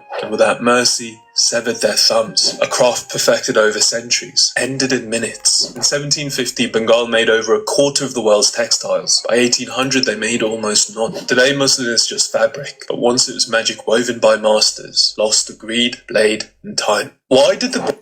So you see what they did? Honestly, people are still not aware these days of just how brutal the British Empire was.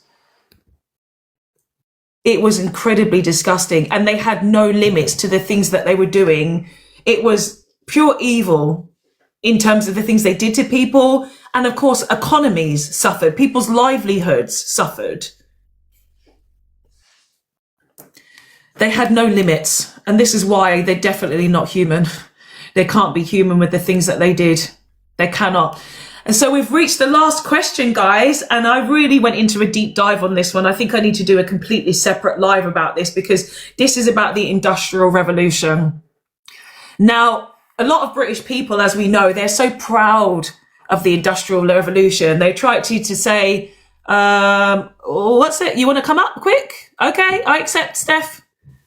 Yes, Steph. Hey, Fox. Hello, love. You're right. I'm good, thank you. You look stunning as always. Thank you. And thank you for the free education. And trust me, I will be sending something your way once my PIP is reinstated. Because anyone who does have any coins in their TikTok purse, please send some roses. Fox has only got a very modest target of 50 roses. She's only got 12. I am going to send a couple that I've got, but this is labor. These are hours that Fox has spent researching, fact checking, having the videos to hand, so she's not searching and going, oh, where is that? It's in my history, it's on the other device. This is all free education, and we pay Black women for their labor and their education. And I will be in just a moment. That's not just why I came up. I wanted to say there's a video, and I'll share it with you, Fox, for your repost so that other people can see it.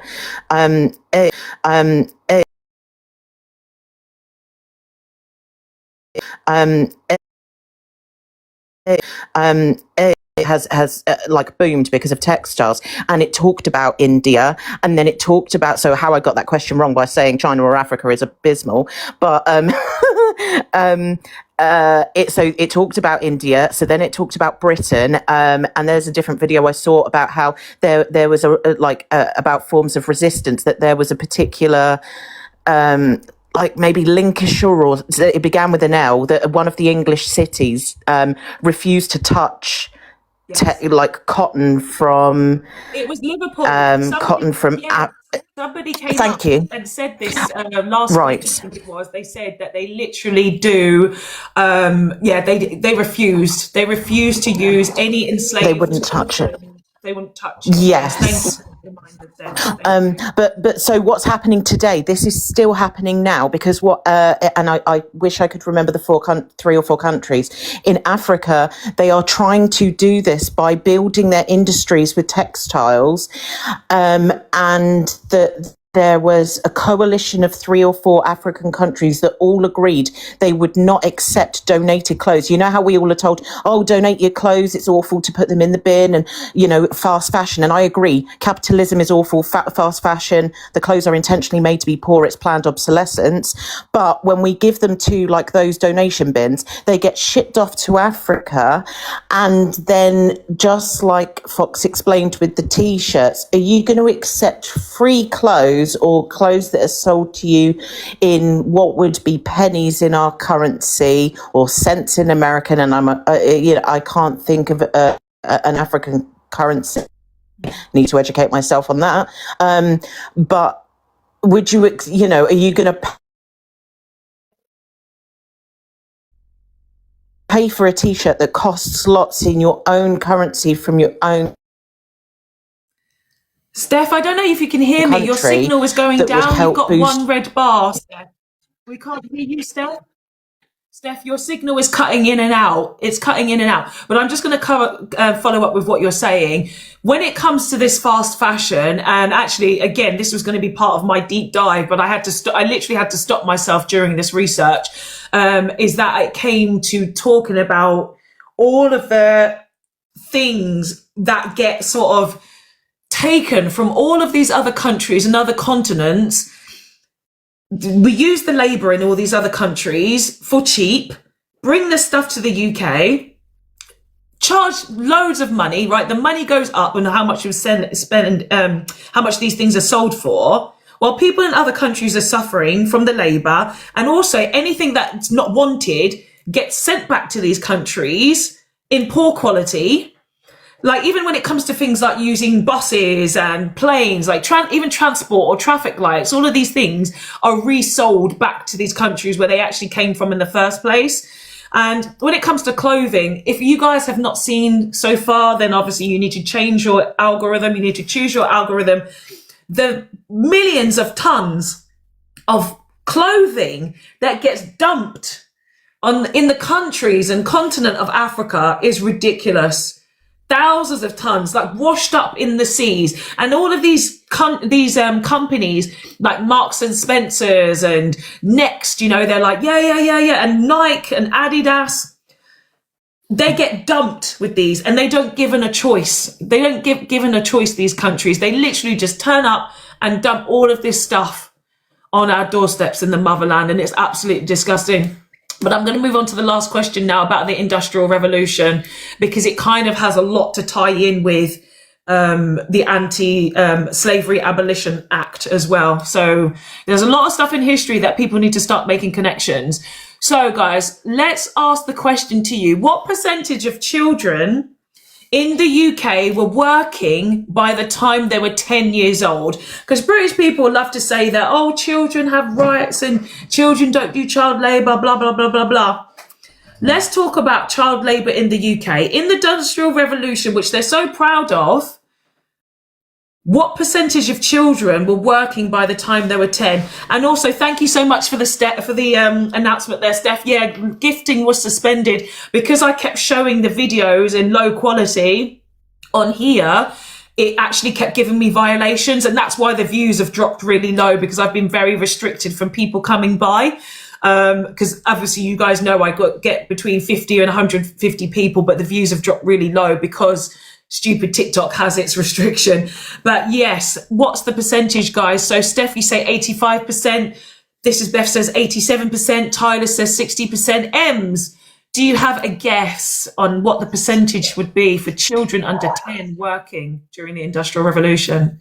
I'd probably say minimum 50%. I don't think it's going to be any lower than 50%. Thank you. Jay says, yeah, like in the Victorian times. That's exactly the period of time, Jay. So yes, the average percentage was 50%, Ems. Yeah, you're right. It's no lower than 50. It's above 50%. And in the mill industry, it was higher because cotton mills were actually making the most money. So it was up to 60 or 70% of children were actually working in these factories, right? It was disgusting. So parents actually ended up contracting their children into slavery. This is what people need to understand. This was slavery. By calling things like child labor, it actually takes away a little bit of the harsh edge on this. It was child slavery. As I said, parents contracted their children into slavery in order to have money to eat, because in this time, poverty was rife in the UK. It was rife. During the British Empire, it was always about the elites. It was always about them. Like I said earlier, when they took chocolate from South America, it was for the elites.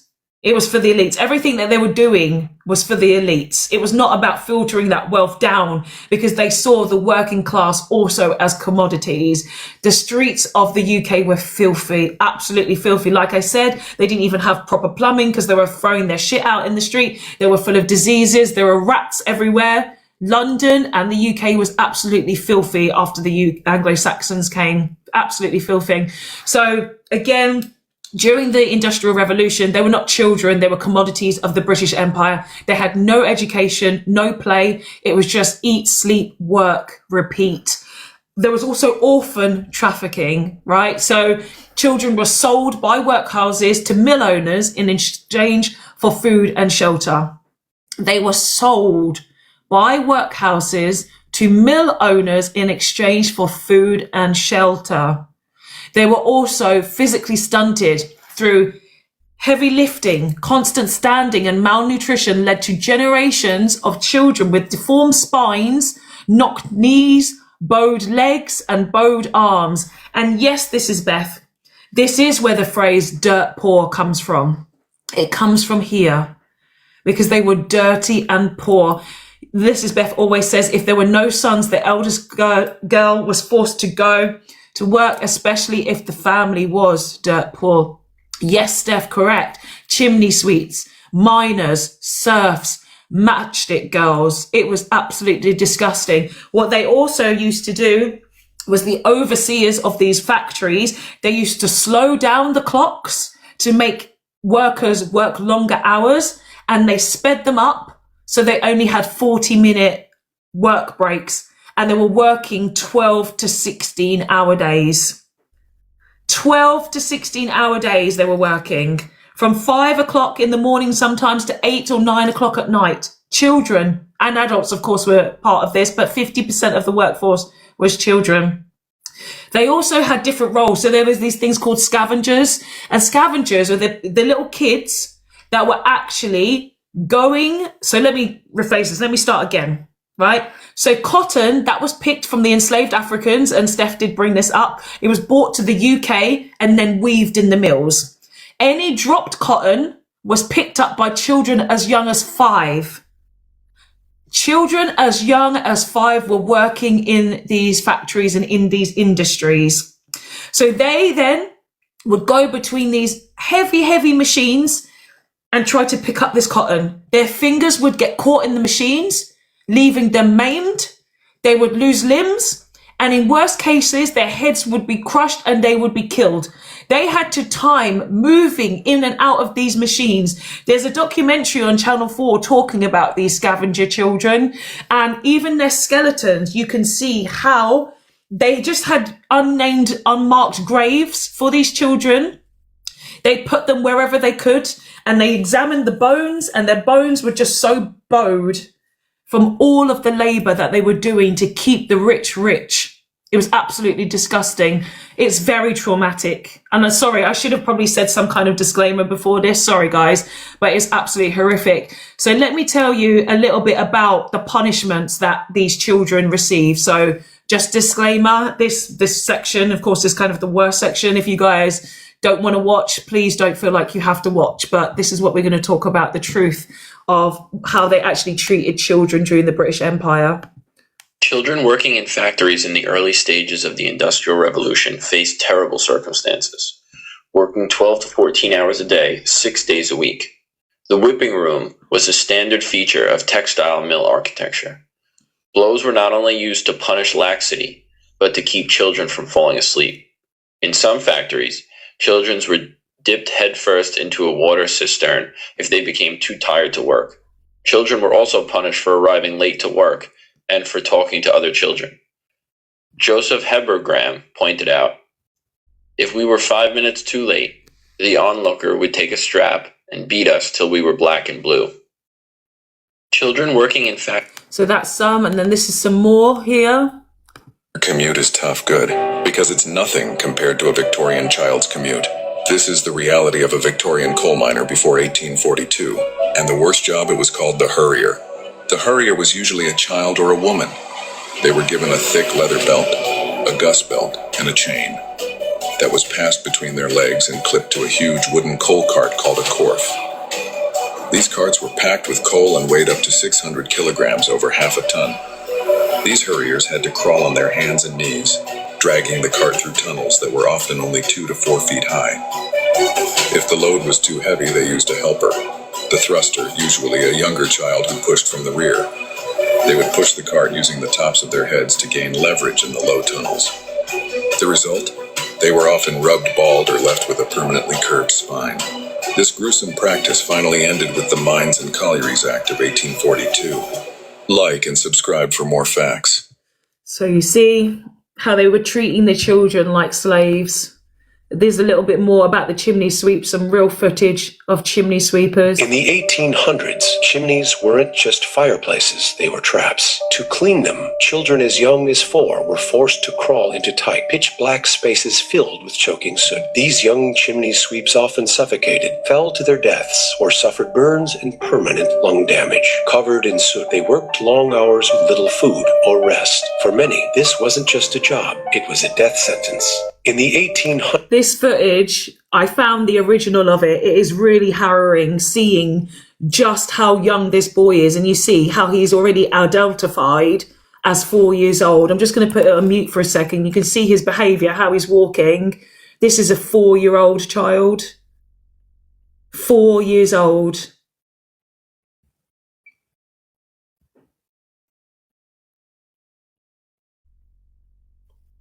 Yeah. Absolutely horrific. And this is it. Like these children had no youth. They had no time to play. Some things were reformed later where children actually did start to get an education and play. But it really is important to see exactly what they actually went through for the empire so we can stop glorifying it. They were children, and they built entire empires. During the Industrial Revolution, kids as young as 5 were forced into factories. Tiny hands, perfect for dangerous machines adults couldn't reach. They worked 12 to 16 hours a day. No breaks, no school, no childhood. Some lost fingers, others their lives. And the worst part? The richest empires in places like Britain and United States were built on their suffering. The clothes people wore, the wealth they admired, came at the cost of stolen childhoods.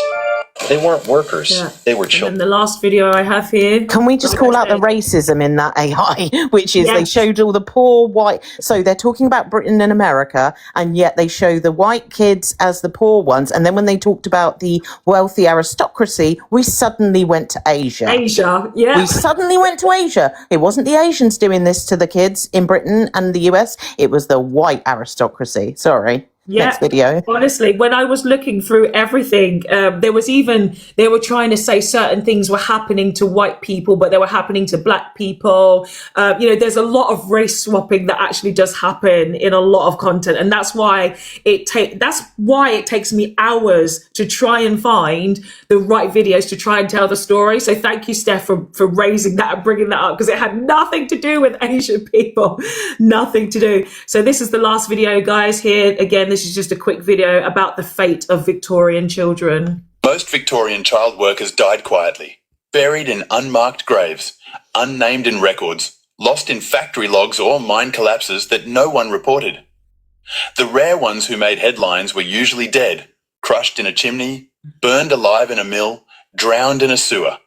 Then people clutched their pearls, demanded change, and promptly moved on. Reform came slow, often too late. Laws changed, but the system resisted. And while a few well-off reformers earned praise for saving the children, the kids themselves never got credit, apologies, or justice. Most Victorian... So again, it was never about the children. And I want you guys to understand the connection before we close for today.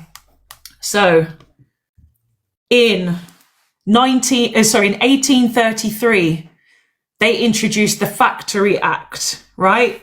1833. That same year, they also introduced the Slavery Abolition Act. How coincidental that they both became introduced in the same year. So the Factory Act was supposed to give children more protection, but child labor continued for many years after.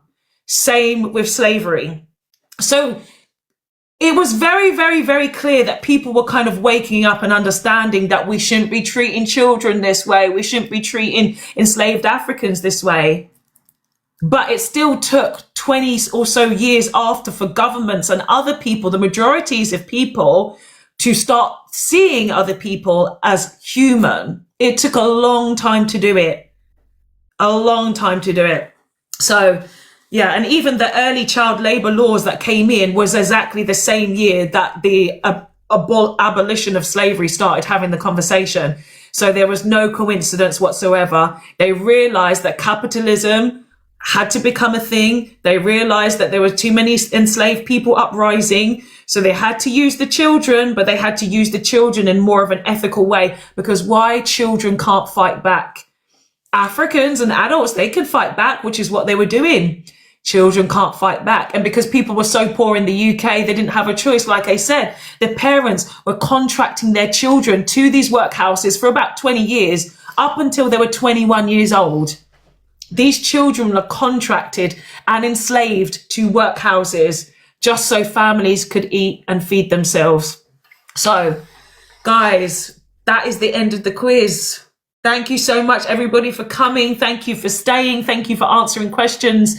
I hope that you learned the things there. Again, I'm going to repost the answers, repost things that you can learn, repost, just everything that I can. We will continue to keep debunking the British Empire, really shedding light on the British Empire. As I said, some of these people are responsible for creating, but they're not the original creators. And they're also not responsible for the things that we actually do use today. They're not responsible at all. They take a lot of people's ideas and they steal them, rebrand them, and they don't accredit the originals. So thank you so much. Again, thank you so much, everybody, for being here. Thank you, yours truly. Thank you so much for the compliment. Yeah, my time. I love doing this. I really enjoy doing it. As I say, I don't do it for money. Unfortunately, on this live, gifting was suspended because, as I said, TikTok did not like the fact that I was showing videos in low quality. So I have to figure out how to actually change that for next time. When it's a smaller one, they don't seem to mind it. But when I put it on big screen, they don't seem to like that. I don't know. I'm not very technical still when it comes to TikTok things. I can just change the background and I can know how to talk on it. So thank you so much. Thank you much to everybody. And again, I will see you tomorrow for another live. It's going to be a very interesting conversation. No quiz tomorrow. We're going to have another cultural conversation tomorrow. So thank you mods as well for everything. Tyler, this is Beth. Who else was here actually? I think it was mostly you guys, wasn't it? You two. Can't remember who else was here, but yeah. And thank you Ems, thank you Steph as well on the panel, and I will see you guys later. Take care. Bye guys. Bye. Thanks, Fox. No problem. Thank you.